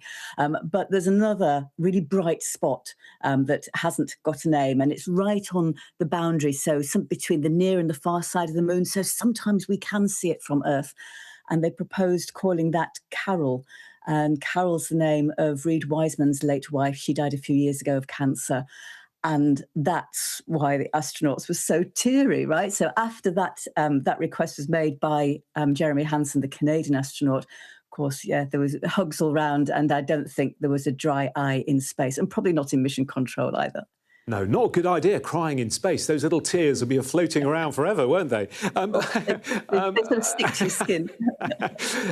What is it like to watch this mission finally lift off? We've been waiting so long, there have been so many delays, but now it is properly underway. As someone who's dedicated their life to the exploration of space, what goes through your mind, especially at launch and then over the last few days? Well, for me, I mean, I was an astronaut for really quite a short time in my career, but certainly in terms of thinking about what we can do in space and what it means, and what it means for the rest of us on Earth as well, it's just a tremendous mission that we've got at the moment, because it really is pushing the boundaries of humans. It's giving us all on Earth a real insight into some of the work that's been going on for decades, of course, but in particular in recent years to get these missions going, and how much we sort of stand on the shoulders of giants that have gone before. This is a picture of me with the person who became my backup, Tim Mace. But yeah, we did our training, and back in 35 years ago now in the Soviet Union. The Soviet Union then was really the one of the leaders in terms of keeping people in space for a long time. NASA has learned a lot of lessons more recently, and of course there's other countries as well developing their own space programs. But there's so much that we can learn. But this particular mission, when we're thinking about learning about the moon, and learning about how humans can possibly survive there sustainably for a long time, I think that really fires the imagination of people on Earth as well. Helen Sharman speaking to me a little bit earlier. Well, we're heading back to Houston in Texas. Mission Control, the Science Evaluation Room, has been speaking to the 4 astronauts who are now flying by the far side of the moon and carrying out their lunar observations. Let's just listen in and see if we can hear any of that conversation. 50,294 miles away from our home planet. The spacecraft is 9,033 miles away from the moon and growing ever closer. At its closest approach, it'll be about 4,070 miles away, and we will make sure we confirm what that distance ends up being. This is an approximation and an estimate ahead of that moment. We're anticipating them to make that closest approach at 6:02 p.m. Central, 7:02 Eastern, when they are in a loss of signal, transiting behind the moon. They will be the first humans in over 50 years to fly behind the moon and lose contact with Earth. We will regain that contact about 40 minutes later as they reconnect to the deep space network, emerging from behind the moon, and we will look forward to seeing an Earthrise.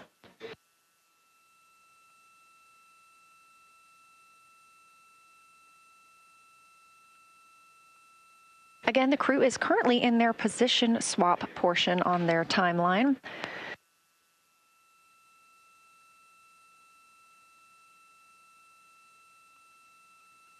This allows crew members the opportunity and the experience of all roles necessary during today's flyby. Right now, those 2 crew members at the window have swap positions.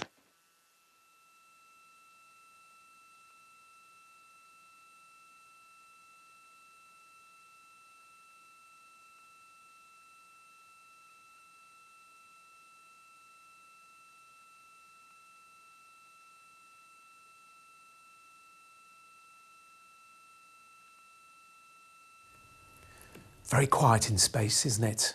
Kate Arkless-Gray, our space commentator, is here with us. So this is the science, I don't know why I'm whispering, this is the science evaluation room speaking to the astronauts on board the Orion capsule. And two of them, I think we're told, are observing the moon's surface at the moment. So they're sort of taking it in turns. Yeah, there's not enough space for everybody to be doing that. So they have two crew members, one with the camera, one just looking with their eyes, and then it'll be one of the other crew members who's calling down to mission control. So the science evaluation room is buzzing with excitement and everybody's looking at the images and listening to the data coming down. All of that goes through to the mission control center, and there's only one voice that's allowed to talk to them in the capsule. So that's the capsule communicator, who is usually an astronaut or has had experience training as an astronaut, so they know not to sort of bother them with the minutiae of things. But yeah, there's a few things that I've just sort of caught as I was watching the stream. I think it was Christina mentioned that she was quite surprised at the number of new craters, these little bright spots that they were seeing where something must have impacted the moon and sort of thrown up some lighter ejector. And she said she was describing it a bit like a lampshade with pinprick holes in it. Victor Glover also, as he was describing it, as they were getting closer and closer to the moon, something that we always think of as, you know, varying shades of grey. He was saying it was actually looking more and more brown as they were getting close to it. And his comment about the far side was it looked a lot more sort of jagged and a more sort of challenging landscape than he perhaps expected. But we are also learning a bit about how these observations, you know, some of the difficulties they're having taking these observations. So earlier it was an issue with the brightness of light that was shining off from the Earth that was causing them a bit of an issue trying to focus on the moon. Now they're having problems. Once they've got their eyes adjusted to looking at the moon, they look back at their personal computing device with this beautiful program telling them what they should look at and where and why they should look at it. And unfortunately, that's, you know, I guess it's a bit too bright for them. So then when they look back out of the window, they're having to readjust their eyes. So this is something I guess they will have to think about in future missions. You know, how can they ensure that, you know, maybe they put a different filter on the screen so that it doesn't sort of, you know, if you go out in the back garden and you're looking for the stars and at first you don't see any, and then for a little while, you know, once you get your eyes adjusted, you can see loads. And that's what they need. They need to be able to see as much as they can in this short few hours, so they can observe and send all that, send all those wonderful descriptions back. Gosh, interesting, isn't it? The sort of detail that we're learning. And this is fascinating as well, a map of the moon. Because, of course, we know a great deal about the surface of the moon already, and this is adding an extra layer of detail. Yeah, and I think what we're getting now, I think on the screen there you can see a visualization. So this is what the crew should be able to see from their window. I'm assuming the things that are circled are the current and the next targets for them to be observing. They've just done a swap round, so the person with the camera has swapped with the person looking with their eyes.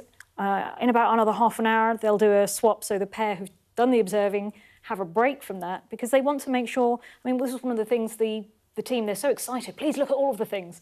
But there's only so much you can look at and keep concentrating on and bring that level of detail. So they're swapping them around, doing a little dance in space to see who gets the chance at the window, and just trying to keep them really, really focused. And we were listening a bit earlier as well to the background of the science evaluation team, hearing that they have spent years basically building up to this period of time, which is a few hours. It has been such a long time in the making, and they want to make the most of every second. Absolutely, and the crew themselves, they were announced just over 3 years ago, and they've been training for this moment. They've been training in simulators, they've been training out in Canada, in the highlands of Iceland, all for this moment. And again, I come back and say that the scientists just sound like really proud parents. They're like, oh my gosh, you're like fully fledged scientists, you're lunar geologists. They're really delighted with these descriptions that they're getting back. And the ones that we're hearing are from the third crewmate who's not technically doing the observations, as I understand it. They're calling down and saying, you know, how far they've got through the list of targets. There's plenty of things they want to see, but they had to prioritize. Depending on the exact moment of launch, they would be able to work out which parts of the far side would be illuminated, and then they had to argue between themselves about which ones they would get the crew to look at. Amazing. Well, let's just listen back and just see if they're still discussing the detail of all of this. That is identifiable by those dark splotches, which are ancient lava flows. Science integrity. A question and a comment. Question is it possible that we're seeing a Schrodinger basin from this vantage point in the Terminator at the South Pole? And the comment is Ohm. The rays coming out of Ohm are less distinct. We are not seeing the bright rays coming out of it, but the sort of 9 o'clock wedge that is formed by the change in albedo from the interior portion that is to the northeast to the surrounding lighter mare that's 270 degrees to the west. That 90 is very distinct and interior. You got some great descriptions from the two at the window about the colors in there, but in that darker part, in that wedge, you've got some really interesting color, even though the rays, the distinct difference in the albedo almost look like rays, but it's not the rays coming out, it's the just change in that albedo. Integrity science, that is very intriguing, those color rays coming out of Ohm rather than sort of albedo. And as answer to your question, we do not think you can see Schrodinger. It's in darkness as of now. But thanks for that Ohm description, and it sounds like the pair at the windows got great descriptions that we're definitely going to dive into tonight.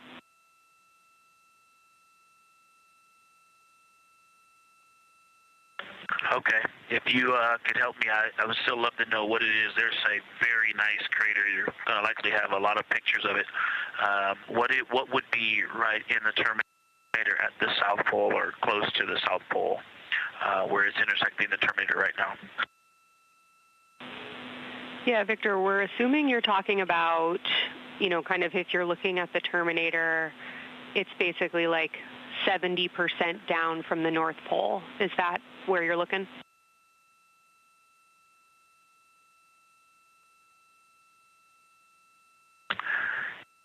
Contact, yes, that is where I'm looking.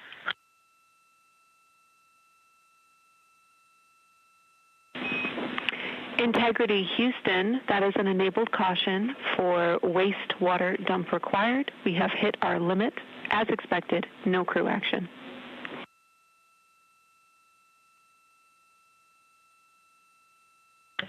Copy, no crew action.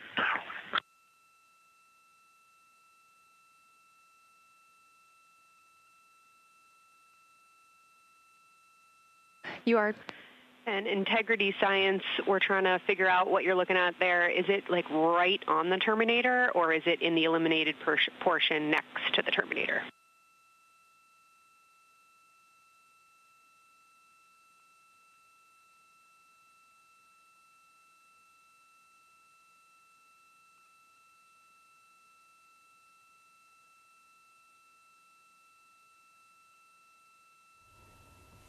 So you're listening to the scientists back on Earth, the science evaluation team, speaking to the crew on board the Orion capsule as they do their flyby of the moon and take photographs and make observations. You can see there a mock-up of what they're currently looking at. Kate Arkless-Gray, our science commentator, is here with me. The scientists seem pretty happy with what they're hearing. Certainly they sound enthusiastic about what's coming through. A lot of talk about the Terminator. It's something we've heard a bit earlier. What is that exactly?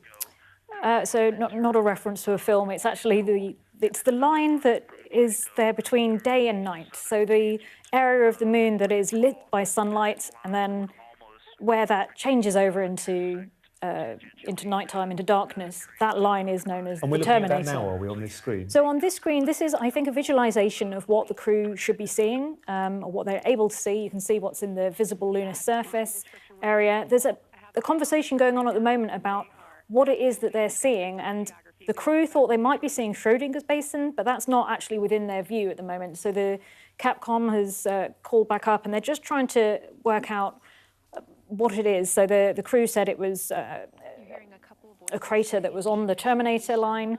So that's that line between day and night.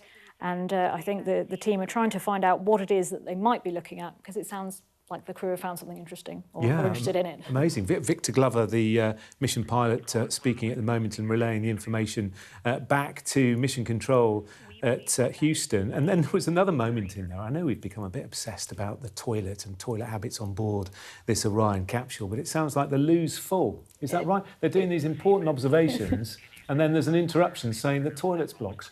Well, I don't know if it's blocked or if it just needs to be, if the wastewater needs to be vented out into space. I don't know if they have a plan for that, because I guess depending on where that vent is, you don't want it to disrupt all the images that you're taking. No. I mean, the Apollo astronauts, when they were venting urine out of the thing and it freezes into these little ice particles, apparently said it was quite magical to see it. But yeah, it does seem a bit ridiculous that we're back on this like absolutely incredible journey. And we're back to talking about the toilet again. I know, it's that sort of juxtaposition we were talking about earlier, isn't it? The incredible science, the incredible human endeavour juxtaposed against the sort of the minutiae of day-to-day life. Kate, thank you for the moment. Well, let's just remind you of that moment less than 2 hours ago when the astronauts became the human beings who have travelled the furthest ever from planet Earth. Integrity crew. On April 15th, 1970, during the Apollo 13 mission, 3 explorers set the record for the farthest distance humans have ever traveled from our home planet. At that time, over 55 years ago, Lovell, Swigert, and Hayes flew 248,655 statute miles away from Earth. Today, for all humanity, you're pushing beyond that frontier. Integrity, over to you.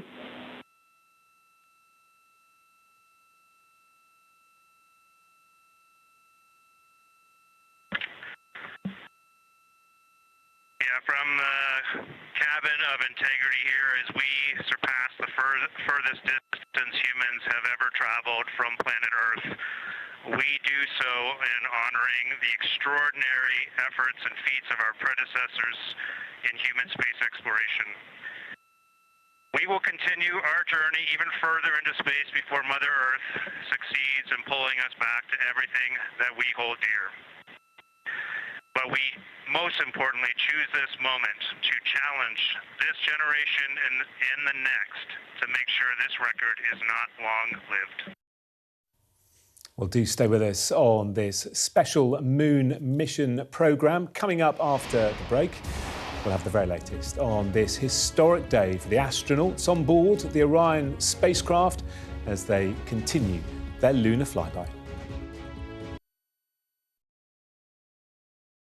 I'm Adam Parsons, Sky's Middle East correspondent. We've just entered Gaza. The vista out there is complete destruction. I'll always remember going into Gaza City during the war. All around us was destruction and the sounds of battle. What you see a lot of here are military machines, soldiers, devastation and destruction. What you see very little of are the locals, the Gazans, the people who used to live here, the ghosts of this town. I witnessed the scars of the October the 7th attacks, burnt out homes, bullet holes in walls and bloodstains on the floor. People were murdered. You have the black flag, you have the yellow flag, people were kidnapped. Inside this convoy, prisoners released by Israel in exchange for their hostages. The Israelis insist that many of these prisoners are terrorists. But here, the Palestinians consider them a blend of freedom fighters and political prisoners. There were tears and there was defiance. This land has been farmed for hundreds of years, but now it's a scene of conflict. Israeli settlers have come to this area to seize land. They've taken the land that I inherited from my father, and my father inherited from his father. What would happen if you enter? Oh, we'll be shot. This is a place where the past is cherished, but the future is feared. These are the settlers in waiting, keen to start a new life, to annex Gaza for Israel. The least we can do is just kick them out of our land. Gaza, which is just 2 miles in that direction, is under attack again. Sky News, Get the full story first. What's the best thing about being a Sky News presenter? Perfect. Let's bring you some breaking news. Being a Sky News presenter. I began by asking, Thank you so much. trusting us to tell her story. The battle for number 10. Sky News has been given exclusive access. Let me give you a sneak peek. It was the day those present would never forget. Why did you decide to open up and tell your story? Hello again. You're watching a Sky News special programme on an historic day for space travel. Tonight, 4 human beings have travelled further into space than anyone has ever travelled before. The astronauts are part of the Artemis II project. They're on a 10-day mission to travel around the far side of the moon. Well, joining me now is Jenna Tuana-Rhodes, who is a lunar strategist at iSpace. That's a wonderful title, lunar strategist. What do you make of what we've been seeing? I mean, tonight, a record broken, humans going further than ever before from planet Earth. I mean, it's stunning, it's breathtaking, it's progress, you know, it's not just a record broken. I think this is something that I want everyone to understand. It's not just hey, we've gone further for the sake of it. This is a roadmap we're on into potentially becoming interplanetary species. This has never happened before, so you can tell I'm really excited. I think it's a first step of, you know, a long way to go, but yeah, we're going to hopefully exist on another celestial body soon, which is our beloved moon. Are you surprised how long it's taken to get to this stage? More than 50 years since we were at the moon last. It's been a long time coming, this, hasn't it? Yes and no. So in one sense, yeah, it's been over 50 years since we've gone to the moon. And, you know, you would think that given that immense progress we made, we'd just keep going and it would snowball. But actually, if you think about the timeline and if you asked not just a strategist, but anyone, how would you get from one celestial body to existing on 2? You would do things like sending up unmanned satellites, then you would exist in lower Earth orbit for a number of years to test what human bodies will do. And you generally kind of build up our way. So actually, when we went in the Apollo era, we kind of skipped a few steps for many different reasons, obviously space race being one of them. So it's been a long time coming, but it's also the logical next step. We've been building up to this for decades with understanding astronaut health, understanding what radiation, microgravity does to our bodies. And so actually, the reason I say yes and no is because it feels like we kind of had momentum and then lost it. But actually, in the background, there's been a lot of hard work, a lot of study and data collected to make sure that when we go back, it is permanent. It is for long sustained exploration rather than going there and coming back and it being the end of the program. So really small, important steps rather than too many giant leaps. Yeah. We've been doing it in a measured way, Yeah. which makes sense. I'm going to play devil's advocate a little bit because there'll be people watching this at home thinking this is costing billions of dollars. It's extremely dangerous. Do we need to go to the moon? It's very inhospitable. Do we even need to go to Mars? Can we not try and fix things on planet Earth and use the money here instead? So I would say to that, space does a lot for Earth is the first thing I would say. The reason we understand climate change, the reason we can use our phones with GPS, the reason we can make some bank transactions is because of space. So space is not disconnected from Earth in that sense.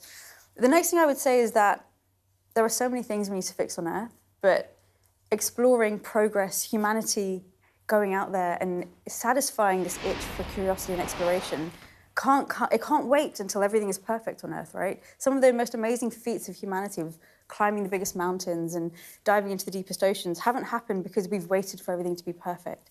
I don't think it's one or the other. I think we can do both. There's still a lot that needs to be fixed. But there are great spin-offs that also come off space. And the Apollo had great spin-offs, right? There are, you know, things like kidney dialysis has been improved because of the processes that NASA developed for recycling fluids. There's a lot of cool spin-offs that will no doubt come from Artemis as well. Yeah, I'm sold, by the way. You've convinced me. So what do you think we'll see in your lifetime then? Obviously, the plan is to go back to the moon. Do you think we'll land on Mars in the next few decades? Do you think we'll have a moon base that's fully functioning? What are your expectations? I do think we'll have a fully functioning moon base. I really believe that. I have a 6-month-old daughter, and I would hope that when she's my age, going to the moon is a very boring career. I want astronauts to be a boring career, right? Right now, I think astronauts are, including me, when I was young, I went to a summer space camp, I went to the International Space University, it all seemed really futuristic and trying to get to something which felt very unlikely. And I want space to become boring, because when it becomes boring, it's accessible. It becomes routine. Exactly. And I guess with so many private enterprises now, we are seeing that to a certain extent, aren't we? SpaceX sends something up into space and we don't even acknowledge it anymore. Yeah, definitely. And what's interesting about the Artemis program is that commercial landers have a huge role to play. So right now we have the SLS that was launching us, the Orion capsule into space. We have the Orion capsule. But actually, Orion will dock with SpaceX and Blue Origin human landing systems, which will eventually, by Artemis IV, I think it is, will enable humans to land on the moon. So it's not a fully end-to-end purely government mission. You do have this really pivotal role of landing, which is one of the hardest parts, that's being entrusted to the commercial sector, which is super interesting. Yeah, and we're talking a lot about the space race and about China, but actually the reality is we're going to have to work together, aren't we, in order to progress as quickly as perhaps we would like. Yeah, and we should, right? I think we need to go as humanity, not as a country. You know, Europe's already played a huge role in Artemis. There's a European service module, which was completely, you know, supporting the crew's life support, propellant, things like that. But ultimately, interoperability is going to be crucial for when we go to the moon. Even if we have different moon bases by different countries or groups of countries, when push comes to shove, human life will trump that. So if a Chinese astronaut is stranded, I would really hope that the rest of the world comes to its aid, or if another astronaut is stranded. So, as I mentioned, things like interoperability are going to be crucial for enabling that to happen. And humanity needs to transcend countries and politics in this, I think. Yeah, do you think there's enough investment in the industry? We know that President Trump is very behind the Artemis moon mission. He's been supportive of it, but we also know he's calling for big cuts to NASA's budget and other sectors and projects. So, yeah, I think it's with this, exploration and science have often been decoupled in the space industry. So what you're seeing is actually the exploration budget hasn't been hit around the world. Science has been. And I think the issue with that lens is that science and exploration, they go hand in hand, right? Science underpins exploration. So I think it is a bit of a shame with the budget cuts that are happening, because we're seeing the wonder and the awe that this mission is sparking around the world. And so it does seem to be a bit of a shame to have a backdrop of science cuts, but I do think there is enough investment both from the government side and the private side, which is why why we can set up these lunar bases, why we can have such progression and growth in the Artemis program and in other programs. Yeah, you do a lot of work with young people as well. Are you getting the enthusiasm from them? Definitely. I think, you know, one of the main things that I want young people to realise is that right now, space might feel like it's for scientists and astronauts and engineers, but we're going to have a lunar habitat, hopefully, which means we need interior designers, we need doctors, we need lawyers, we need artists. There's a job for everyone on the moon. There is. If your job exists on Earth, hopefully it'll exist on the moon one day. Brilliant. It's been lovely speaking to you. Jenna Tuana-Rhodes, lunar strategist. Thanks very much. Plenty more when we come back.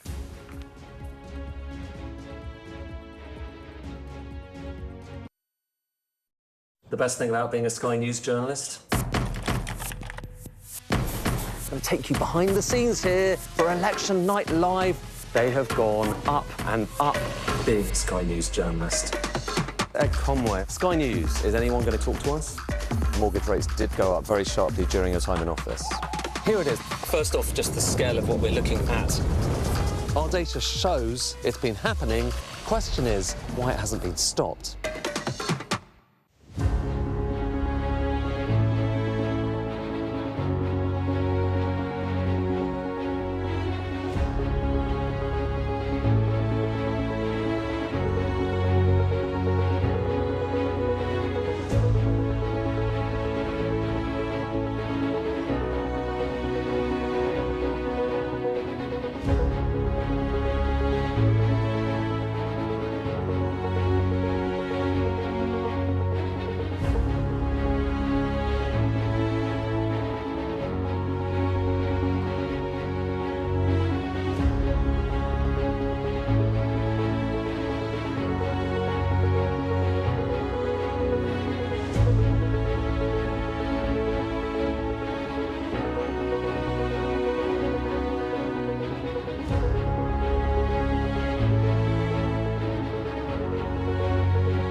Hello, good evening. It's 9 o'clock. You're watching a Sky News special programme. On the day, a new record has been set for human space travel. The crew of the Artemis II moon mission are now the furthest from Earth that mankind has ever been. There'll be a tense moment later on this evening when Orion's position behind the moon will cut all communication with Earth. The astronauts have already captured some stunning pictures, with more now coming in from the side of the moon we never get to see.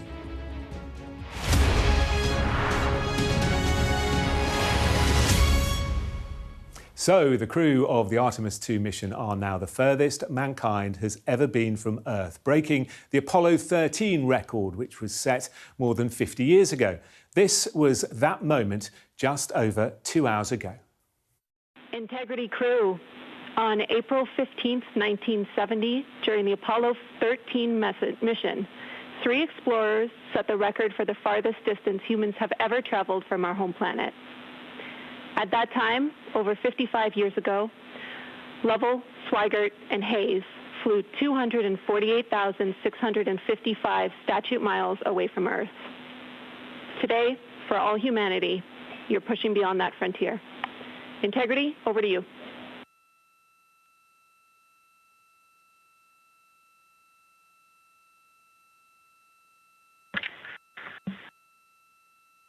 Yeah, from the cabin of Integrity here as we surpass the furthest distance humans have ever traveled from planet Earth. We do so in honoring the extraordinary efforts and feats of our predecessors in human space exploration. We will continue our journey even further into space before Mother Earth succeeds in pulling us back to everything that we hold dear. But we, most importantly, choose this moment to challenge this generation and the next to make sure this record is not long-lived. Well, our science editor, Tom Clark, is at Mission Control in Houston and Texas. Tom, that was quite a moment, wasn't it, when it comes to human beings and space exploration? How's it gone down at Mission Control? I mean, I think there's a genuine sense of excitement and achievement here that, you know, this mission got off the ground, because remember all those delays and the toing and froing, but they got up, their capsule, the Orion spacecraft, has been functioning pretty well all the way, certainly in terms of its life support systems, you know, those crucial things, and its trajectory around the moon. It's put them exactly where they want to be. And they've now made spacefaring history, you know, and that's a huge moment, and what everyone here was very conscious of.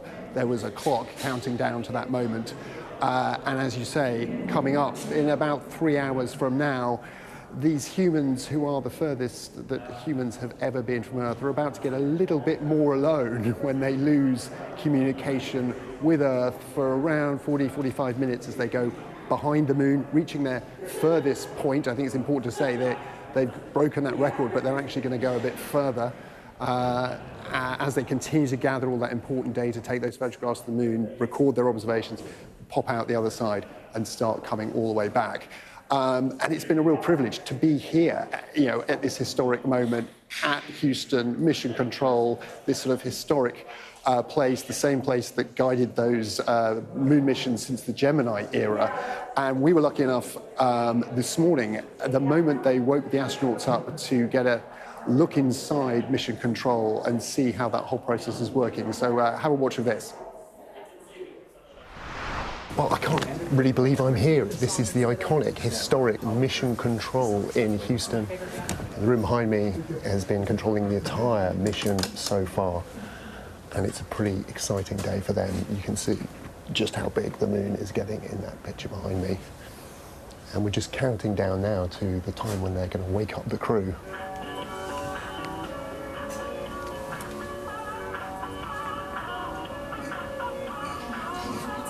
It's a kind of a game of name that tune, I guess, but this is the music. They choose a particular song every day to wake the astronauts up with and begin what is going to be probably their busiest day of the mission so far, because they're making their closest approach to the moon, they're flying by it, and they've got to relay back as much information as they can about what they see. This is essentially the climax of all they've been working for. Hello, Artemis II. This is Apollo astronaut Jim Lovell. Welcome to my old neighborhood as you swing around the moon and lay the groundwork for missions to Mars for the benefit of all. It's a historic day, and I know how busy you'll be, but don't forget to enjoy the view. Well, it's amazing. It's a voice from the past, from the iconic Apollo era, Jim Lovell there, waking up the crew, wishing them good luck with today's most important day of the mission so far.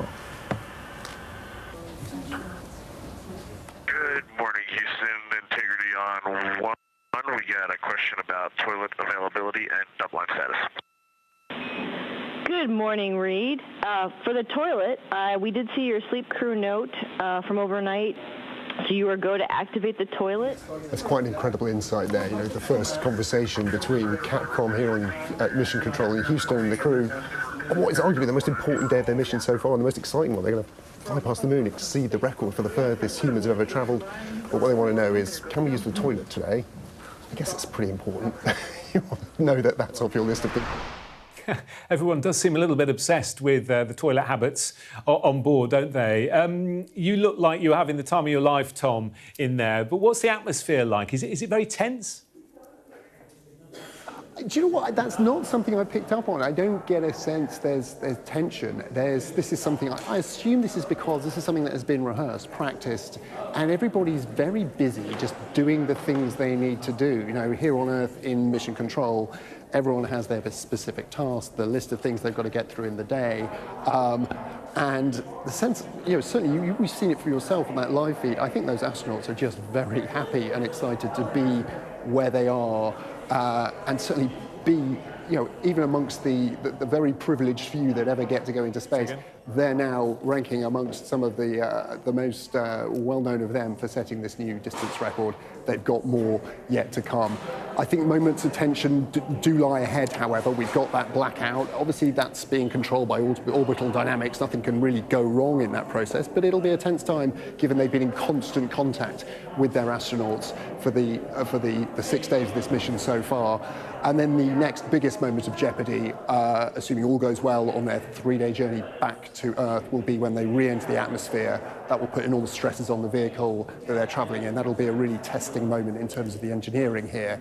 And they won't really breathe a sigh of relief here until those chutes are open over the Pacific Ocean off the coast of San Diego and the astronauts splash back down.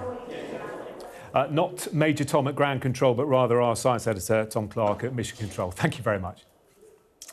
So it is now day 6 of the day 10 mission, a journey to the moon that's once again really captured the imagination, I think, of people watching back here on Earth. Let's take a look back at some of the key moments of the mission so far since launch last Wednesday. On this historic mission, you take with you the heart of this Artemis team, the daring spirit of the American people and our partners across the globe, and the hopes and dreams of a new generation. Good luck. Godspeed, Artemis II. Let's go. This is Victor. We are going for our families. MS1. This is Christina. We are going for our teammates. MS2. This is Jeremy. We are going for all humanity. All right, Charlie, your Artemis II crew is go for launch. 10, 9, 8, 7. RS-25 engines lit. 4, 3, 2, 1. Booster ignition. The crew of Artemis II now bound for the moon. Humanity's next great voyage begins. I can feel the rumble coming across the water there. Extraordinary sound. The vibrations in my chest.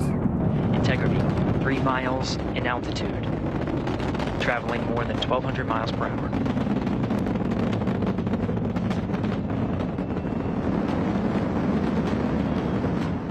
Where Mission Control Houston reoriented our spacecraft as the sun was setting behind the Earth. And I don't know what we all expected to see in that moment, but you could see the entire globe from pole to pole. You could see Africa, Europe, and if you looked really close, you could see the northern lights. It was the most spectacular moment, and it paused all four of us in our tracks.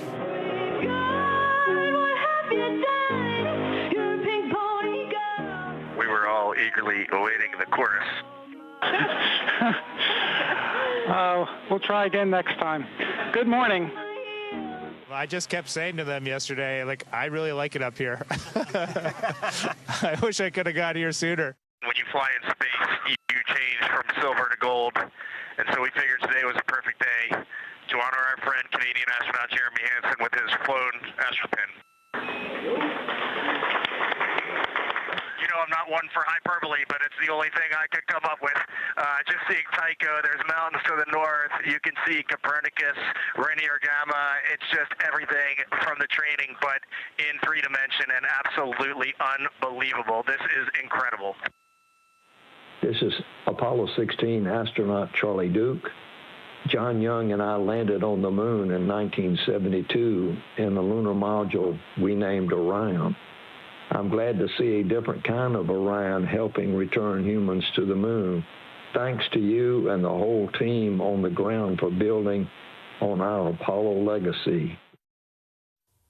Just wonderful, isn't it? Watching and listening to those key moments from the last few days. Well, space expert Kate Arclis-Gray is here in the studio with us. Let's reflect a little bit on the last couple of hours or so.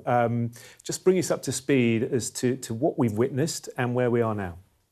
So we've seen the crew now break that record that was held by Apollo 13. They've travelled further than any other humans have done before, and there was a rather lovely moment, I'm afraid it made me cry, it was so lovely, where they were talking about some features on the moon that they had found, that there was an unnamed crater that they'd like to name after their spacecraft integrity, and there's a feature that they found that's just on the edge of the far side and the near side of the moon. There will be moments when you could see it from Earth, a little bright spot, and they wanted to name that after Commander Reed Wiseman's late wife, Carol, and oh gosh, that really got me. It was a really sweet moment, wasn't it? Absolutely lovely. And then they had a big group hug. You could see they were all very emotional.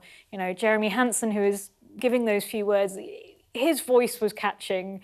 And yeah, I mean, we've heard some of the astronauts you've been interviewing this evening saying, you know, they can't imagine there was a dry eye in the spacecraft or in mission control, and there certainly wasn't here for me in the studio. No, it was a very sweet moment, and they all hugged afterwards. They all clearly are very close. They're a really tight-knit group, aren't they? And now it is the lunar flyby, this really important section of the mission, a few hours where they are taking photographs, making observations of the far side of the moon. Yeah, so they've got this lunar targeting plan. It's a bit of software that the science team has created for them. They decided on exactly which targets they would have, which depended on the exact time of launch. So although they had some targets that were already kind of listed and planned, about 80% of them, there were still a few that had to be sorted out based on that time that they were going to enter the moon's sphere of influence and what the lighting conditions would be like on the far side as they were passing by. Now, interestingly, there were 15 big kind of landmarks that the crew had to learn. And no matter what time they launched, 5 of them would always be visible. And the idea is those are the landmarks that would help them kind of figure out where they were, so to speak. And I mean, it's a whole new world for them to see. This is the far side of the moon. We don't see that from Earth. And although they've been studying in simulations on inflatable moons, going out into the field with the geologists, looking down and trying to find your bearings on this thing is pretty difficult. And we're already hearing some observations from them, aren't we? And the scientists back at Mission Control are clearly delighted with what they're hearing. Oh, absolutely. I mean, you can hear the joy in their voices. And they were switching out the teams. So they've got 2 who are on observation duty and 2 who are doing other tasks. And I think it was either Reed or Jeremy had just finished his observation shift. He'd been looking through the 400mm lens of the camera, and so this time he'd moved up into the docking adapter and was having a look out there and said, wow, it looked really different to him. You know, the view that he was seeing through that zoom lens versus what he was seeing without it. And they were also kind of calling down to Mission Control and saying, we really wish that you had zoom lenses on those cameras, the view that we see most often, where you see a bit of the spacecraft and you see the moon, which is looking pretty huge in that picture right now, those are cameras that are on the end of the solar panels. And they were saying, we wish that you had zoom lenses on those so you could see what we're seeing. Amazing. I'm just going to pause there because we're going to go back to the feed from the Orion capsule and just listen in on that conversation between the astronauts and mission control and the scientists back on Earth. And, you know, when you come out the north side of Oriental, the ejecta kind of boulders across the northern half of the far side. But coming out the southern half of Oriental, I just see those large, here they look like gorges. They're almost like rain when it comes down the Grand Canyon and fingers off into the desert, kind of what it looks like. Also, Burgess Alpha is extremely bright. It's the brightest thing that I can see. Even brighter now than Aristarchus, which is heading off to the Terminator. It's almost impossible now to see Aristarchus, the thing that Jeremy and I looked so much at. I can just barely see the crater rays from Ohm, and I would say for albedo right now, I would go back to Grimati is still extremely dark, especially in that southwest corner, and there are parts of Oriental and the outer ring of Oriental that reach that same level of darkness, especially the rings of Oriental reach the same level of darkness as Grimati. And then south of Grimati, Jeremy and I were noting a few other just really dark areas of cratering, Mare there, and those have that same darker albedo, but Burgess Alpha is the brightest, and Grimati is the darkest. Integrity Science, that was a great description. Thank you, and thanks for the docking window geometry to give us that description. Any comments before you go on the annular ring in Oriental?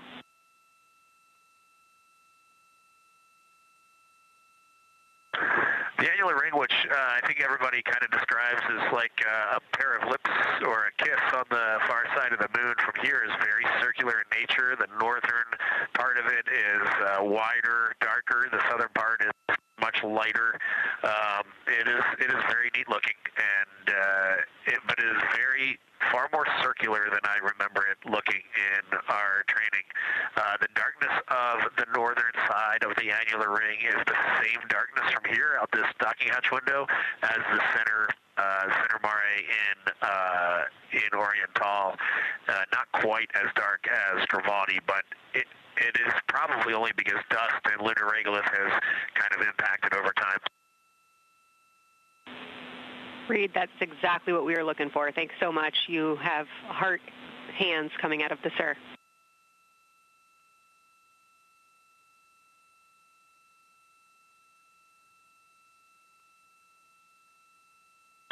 Say that again, Kelsey. Just saying that the SIR was really excited about that. That annular ring was something we were really eager to hear about, so thanks.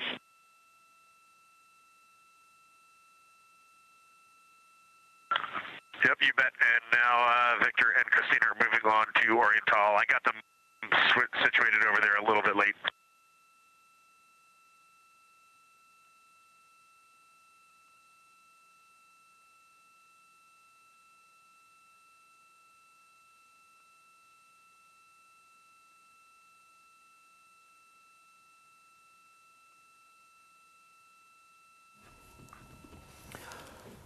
It's wonderful, Kate, isn't it? Hearing all this language of gorges and canyons and deserts. And we're hearing about Oriental quite a lot, which is a big crater, isn't it?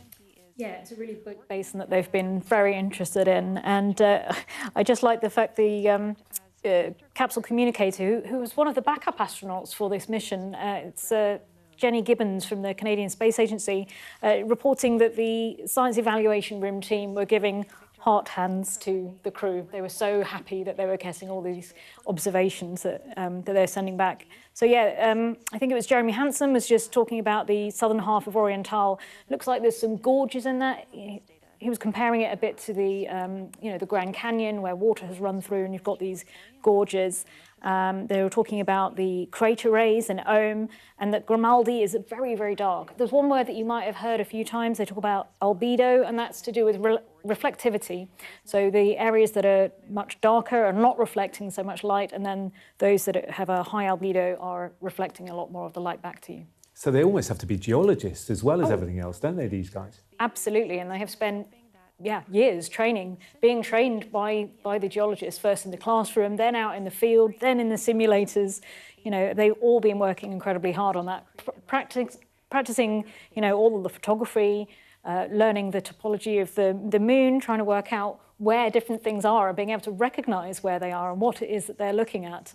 And these are observations that they're going to be, you know, PhDs will be written about these, I'm sure. Really, they'll be pored over for years to come. And why do we need this amount of detail about the far side of the moon?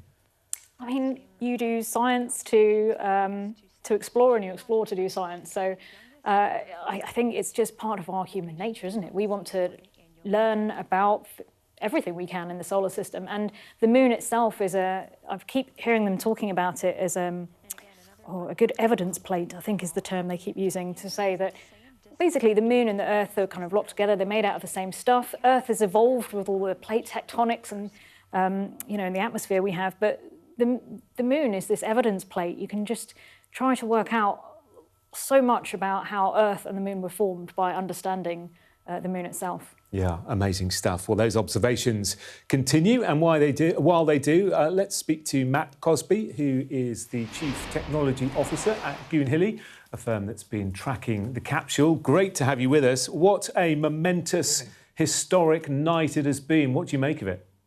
It's been fabulous, and it's been great that we can be involved in it from Cornwall. We're collecting the data, we're processing the data, and then we're sending it back. It's a shame that we don't see the flyby. We're about an hour and a half late because the moon doesn't rise in the UK in time for us to see the flyby, but we'll see them as they start coming towards the Earth and coming home. Yeah, so give me a bit more detail then about Goonhilly's involvement when you first started tracking them. Yeah, so we started tracking them when they were doing the highly elliptical Earth orbit, and we saw them checking out the Orion capsule and the European service module. So we're receiving the signals, and what we're doing is that we're measuring the characteristics of the signal. So we can then send back to NASA Goddard, which is in Maryland on the east coast of the US, and they can do the orbit determination, work out exactly where the spacecraft is, and also work out how fast the spacecraft is going. And they're going to use this data and compare it to their NASA stations. And so we're doing a sort of a qualification test, an exam. We're going back to school. We're doing an exam showing the capability of both the equipment, the team, and the procedures, that we can then use it for Artemis II when we're actually the landing on the surface, when there's boots on the surface of the moon. So there's not enough antennas from NASA to go to support that architecture. So they're looking for other antennas around the world to be able to support that landing. We're part of that 34 groups around the world demonstrating our capability, but we've been working very, very well so far. We've got some great data. We've been looking at this data, and so yeah, it's all looking good so far. Yeah, and we saw your team hard at work in front of their consoles. How many people are involved, and what's their schedule looking like? Have you got them working through the night? Absolutely, I have them working through the night. Yeah, so the moon rate rises for us just after midnight, and then we lose it. It sets around about 8 o'clock in the morning. We work 24 hours a day anyway. But yes, there's the team. So we had a few people. We have 2 people in the control room who control the antenna. But when it was launched, there was quite a few people inside the control room watching, making sure everything was okay. We had a lot of support crews across the country, making sure that the antenna and the teams were working as specified. And now we're, as Jenna pointed out, going into the boring stage. We're in the routine stage of just tracking and making sure everything's working. We've been getting these amazing live pictures from the Orion capsule. They've been absolutely staggering, interviews taking place with the crew and the rest of it. I struggle to get a decent signal in my kitchen. Are you sort of still blown away, even though you work in the industry, at what is achievable? Absolutely. I mean, we work getting sort of 4K video from the moon is critical. I think we wouldn't be happy with the Apollo days of the scratchy sort of black and white video. We want 4K, we want high definition, and we're getting about 6 megabits from the moon. So yeah, we also get about 1.5 megabits from Mars as well. So we regularly talk to Mars Express. But yeah, sometimes I worry when doing this is that our link, the 200-mile link from here to Cornwall to London is going to go down when we can receive the signals from the moon perfectly well. Yes, I know. There's an irony there, isn't there? And you talk about all the groups around the world that are making this happen.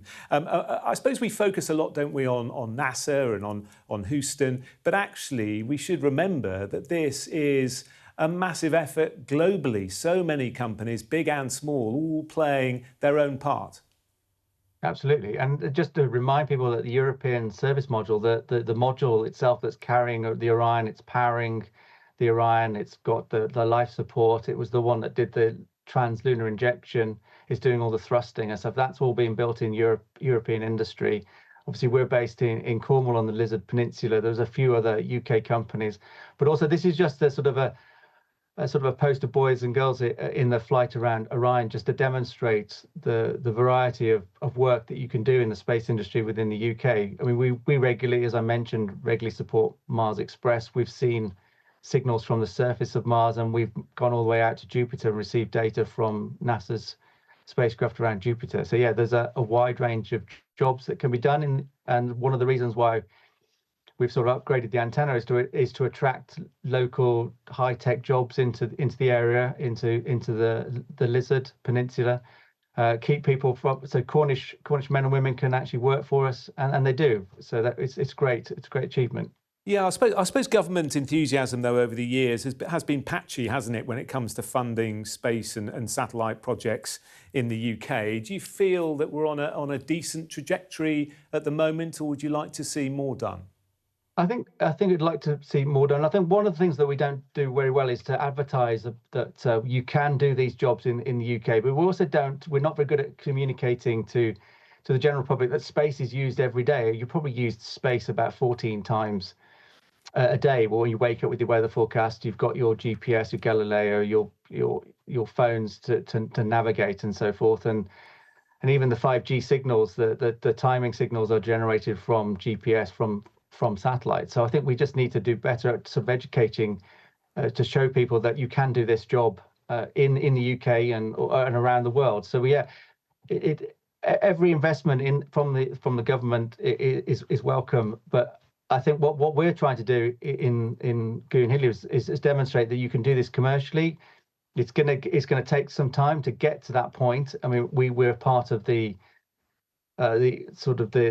communication, the terrestrial communications, the satellite communications in geostationary, that became commercial, and we want to get there. It'll take about 10 or so years, but we need that sort of government support to get us through.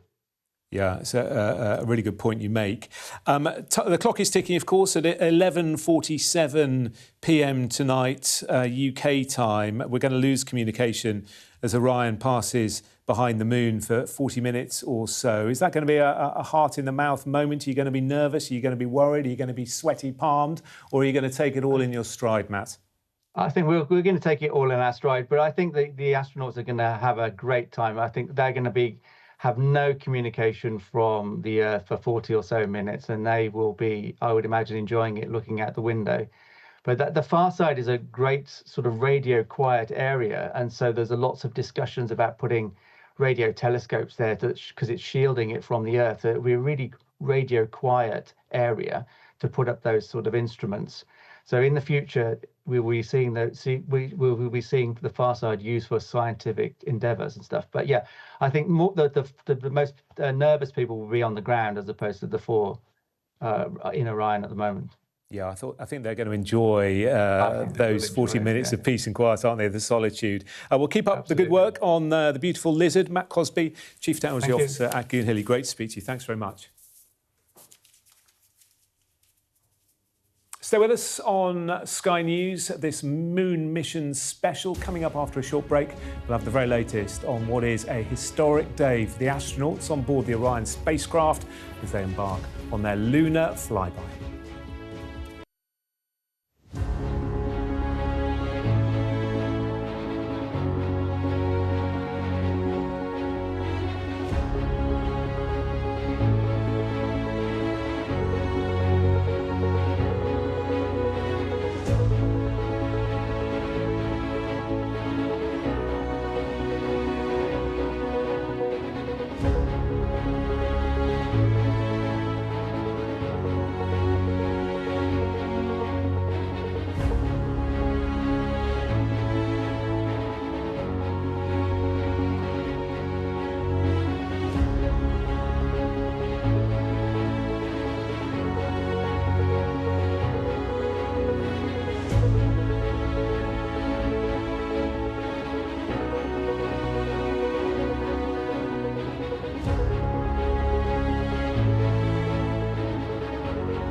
What's the best thing about being a Sky News journalist?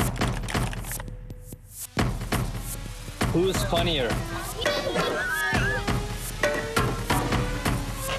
Being a Sky News journalist. A special edition of The World with me, Yalda Hakim. Pakistan has the right to respond. You're like, what? Historic day here today. Congratulations, this is a huge moment. But what happens now?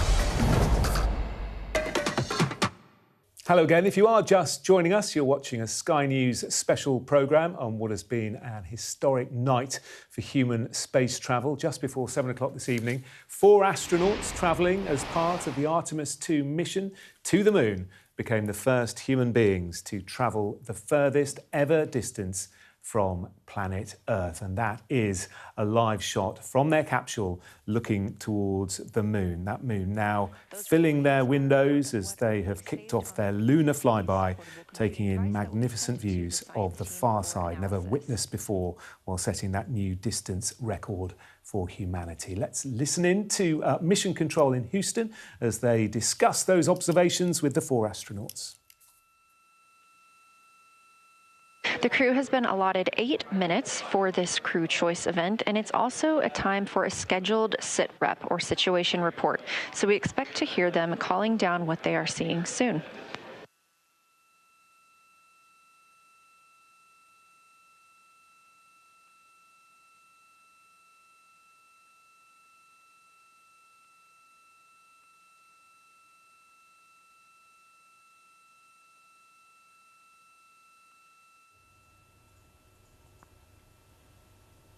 So we're just waiting for the crew to relay their latest observations back to Earth. They've been monitoring craters. We've heard talk about canyons, deserts on the moon as well. A lot of this is preordained. They've got a long list of features that they're looking out for, that they're going to describe, but they're also allowed a little time to go off script and discuss things that have sparked their interest. Let's listen in.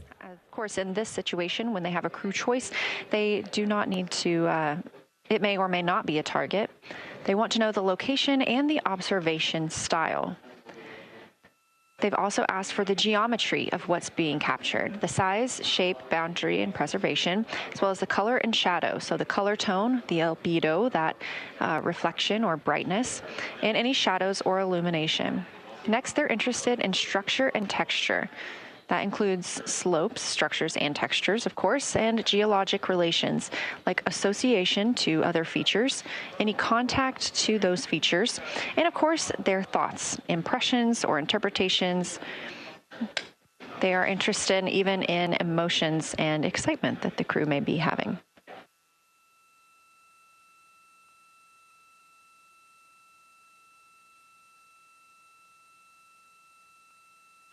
This flyby day has been practiced in many ways, even in sims here in Mission Control Houston. The team also conducted some field work, learning how to look for specific geologic features. They also photographed a large globe, and the science team helped them determine which features they would be targeting and how to look at those. Well, joining me now is Dr. Bethany Ellman, a former NASA research scientist and director of space physics at the University of Colorado, Boulder. Great to have you on the programme this evening. I mean, you must be literally over the moon, aren't you? Watching this, listening to this, hearing these observations, and just, I guess, very excited to eventually see the images of the far side of the moon that are going to come to us a little bit later. Yeah, that's right, Jonathan. Thank you for the opportunity to share this moment with you and all of the viewers tonight. It really is quite special. I mean, this is the first time in over 50 years that humans have left low Earth orbit. We're going around to the far side of the moon, which is something that those of us on Earth, we don't get to see it. We see one face of the moon all the time. So the astronauts are really getting a special view that human eyes haven't seen for over 5 decades. And it was just such a joy to me. I'm a geologist by training, a planetary geologist, to hear Mission Control talking about observations of canyons and craters and volcanoes. It's so exciting to enter this new period of exploration. And what are you hoping that you can learn from this? How will it improve our knowledge of the moon? Yeah, Artemis II is really all about trialing the systems to make sure they work well with humans, to make sure we keep our crew safe and that they thrive as we go back to explore the moon. Some of the most important things that we want to learn are, how did the crust of the moon form? Why does it actually look different on the near side and the far side? And we can talk more about that if you want. What are all those impact craters? How long ago did they form? What does that tell us about how Earth was pummeled by impacts early in its history? And also, what resources are there on the moon? We know there's water on the moon. We don't know quite how much. So Artemis II is really the journey that takes humans out there, that prepares for the next steps of this exploration. Yeah, a lot of your research has focused on water in the solar system, hasn't it, and the evolution of habitats. So what are your thoughts about ice and water on the moon? Yeah, so I've been fortunate to really have a special collaboration with the United Kingdom and the University of Oxford in creating missions and mission concepts to explore water on the moon. Something that we know now, and we have seen from prior missions, is that there's enriched hydrogen on the poles of the moon, and then there are very small amounts of a spectral signature that looks like water, even in portions of the sunlit moon, which is very strange. Water is not solid water ice is not actually stable in a vacuum, but there are these very cold regions on the poles of the moon that have it. So the key question is, what is the origin? How much is there? And what does that tell us about the solar system? The moon's water either came from volcanic activity, volcanoes when they erupt, actually water vapor is among the things that come out. It's also possible that water on the moon is from comet impacts that came long ago, and then that water was cold trapped in the cold polar regions.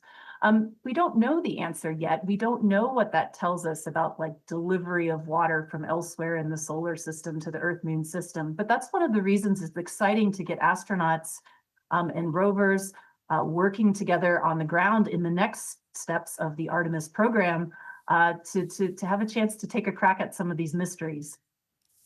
We're just monitoring, Bethany, as you're talking, that feed from the capsule to mission control. Let's just listen in. If you stay where you are, Bethany, we'll get your thoughts in a moment. Let's just listen in. So I won't be able to give you great observations from this window, but I will talk about something that I was talking a lot about in my recordings earlier, which was we've been talking about some shades, and so we have obviously the dark and the light gray, and then we've talked about naming some colors, a brownish hue and a greenish hue.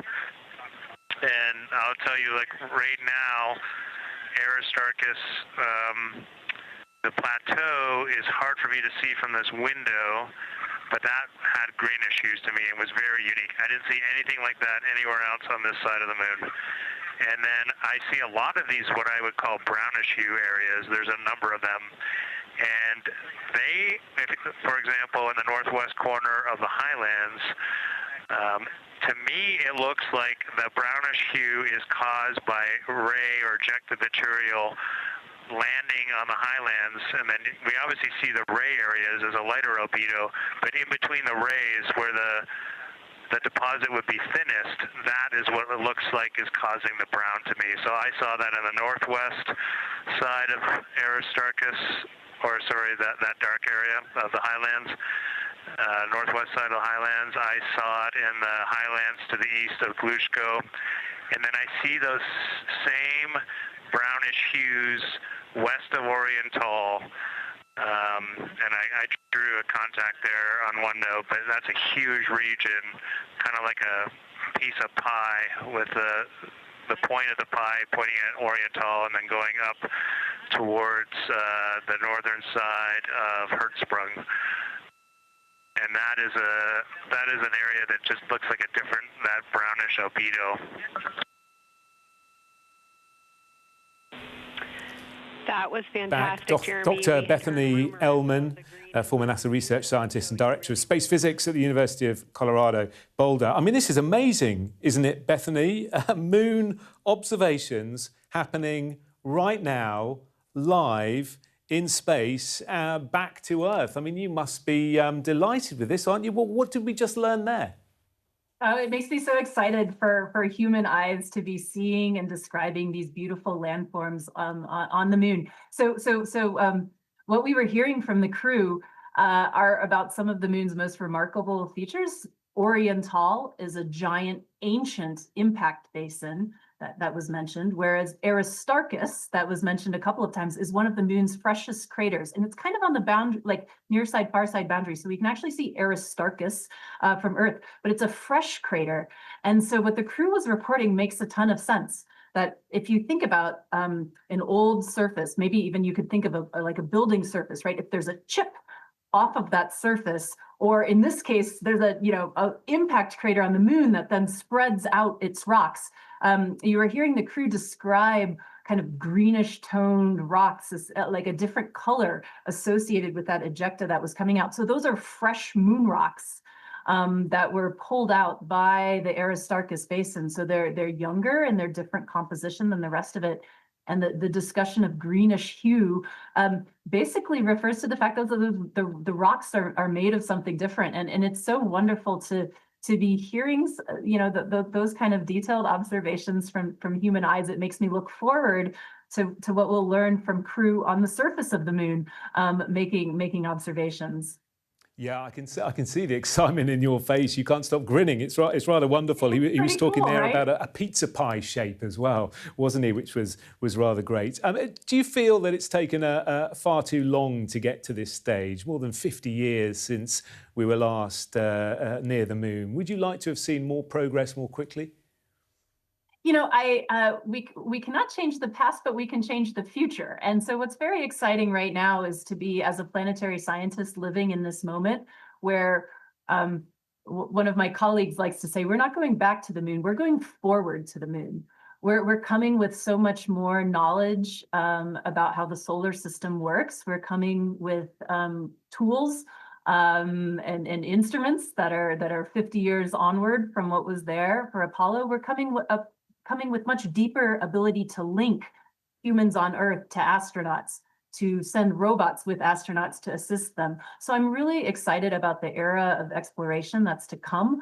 And hearing the crew just makes me so optimistic about what the future Artemis missions hold. And I'm just so excited for this crew that they get to experience the joy of discovery and learning about the moon up close and personal. Yeah, and of course, it's not just the moon. They're going to see several planets as well: Mercury, Mars, Venus, Saturn, plus something called Earth shine. That's when light reflected off Earth lights up the dark side of the moon, isn't it? Yeah, well, yeah. So one of the things that you can get is Earth shine into the vicinity of the astronauts. So that's when the illumination is not primarily from the sun, but is from the Earth. So when the moon is between or is occupying a large part of the view such that they're in between the sun, then the Earth will be the primary source of illumination, which, I mean, it's just really cool, right? And it really highlights, how special our own planet is. I think there's almost one of the most amazing images in planetary science is the juxtaposition of the cratered, somewhat barren surface of the moon with this beautiful orb that is Earth.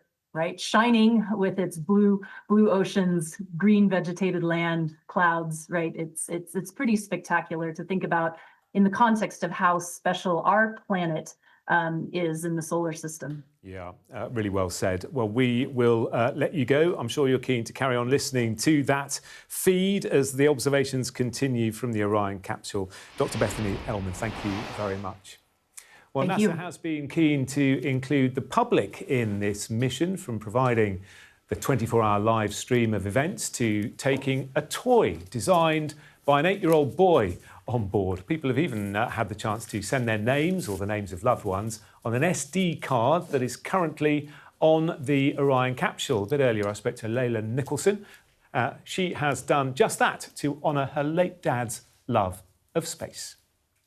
he would be over the moon, if you pardon the pun. So Dad was always obsessed with space since he was a child. So he always wanted to be an astronaut.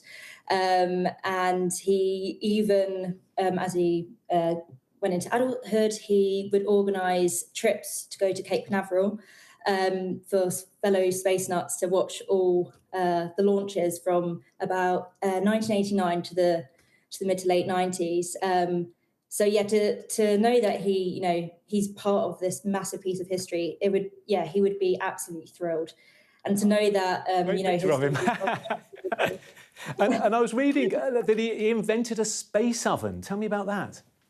His idea was to bake a cake in a space oven, so astronauts could eat different food in space, essentially.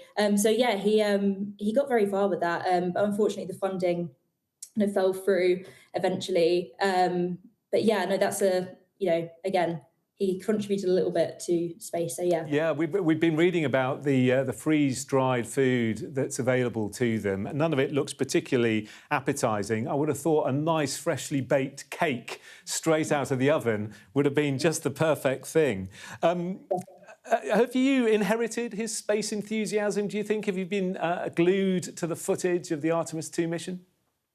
I have. Honestly, it's made me incredibly emotional as well, because I know how much space meant to Dad. And also my nephew as well, Cody. He lives in the US with my sister. And yeah, he thinks that Grandad John is in space. So I think, yeah, it's been a massive moment for the family. It's every time we think of space, and any time we see a story about space or look up to the stars, we think of Dad. So yeah, it's a great moment for us. Yeah, and he obviously thought that space exploration was something that was very necessary and that we needed to keep exploring and extending our horizons. I think he said that he thought space was magical. I mean, he'd be delighted that such progress is being made. Definitely. I think, even just looking at this footage today, it is so magical. Space feels impossible. It feels like, anything can happen. So yeah, Dad was a massive dreamer, and space just feels, incredibly magical. So yeah, he would be, completely thrilled to see this today. I wish he was here now to see that, but now knowing that he's part of the Artemis II mission, he'd be very proud of you, I'm sure. And just finally, there has been talk about maybe sending his ashes to space. That's something you've thought about doing. Will you really do that? Will that happen? I'm planning to. So I've already raised just under £500 to do so. It costs about £4,000 to send someone's ashes to space. As you can see on Dad's urn, 5, 4, 3, 2, 1, blast off. So yeah, Dad's dream was to get to space. Although his name's up there at the moment, I would love to be able to get his ashes into space. So that's the dream. Layla Nicholson speaking to me a bit earlier. The name of her late dad now floating around in space on board the Orion capsule. Well, the astronauts are currently flying by the far side of the moon, and as they do so, they are observing its surface and reflecting on what they are seeing and what photographs they're taking, and they are speaking back to Mission Control in Houston. Let's listen in.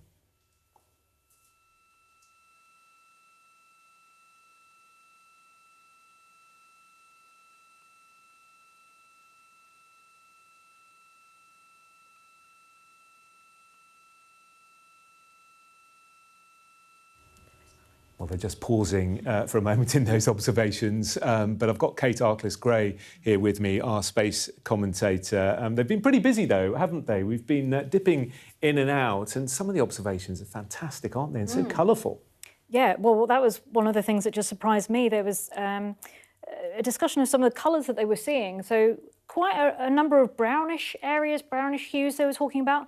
But one thing that surprised me was a discussion of a greenish hue that they had seen. And I think it was Jeremy Hansen was calling down with their science update, and he's saying he hadn't seen anything like that anywhere else. But the brownish areas were kind of a bit more common. And the whole crew seems just really taken with just looking at the terminator, so that line between day and night, and just saying, even though the far side of the moon, pocked with all these craters, is very, very rugged. When they get to looking at the Terminator, they're saying it's unbelievably rugged. There's so much texture on it.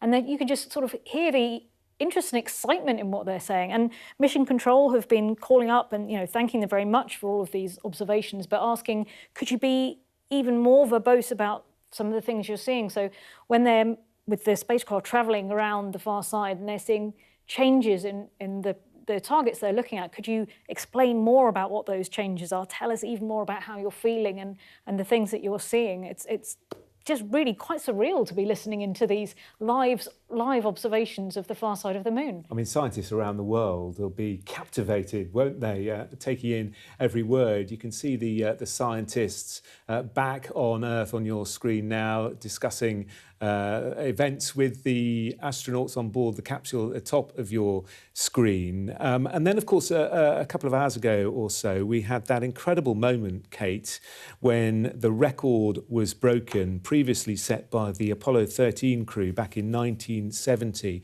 humans going further than ever before. And, what a moment, and what beautiful words as they passed over that record. And the crew have spotted a few features that don't currently have names, and it was an incredibly moving moment where they decided that this very bright point that was just on the edge of the far side and the near side, the moon wobbles slightly, so you can sometimes see little parts of what would have been traditionally thought of as the far side.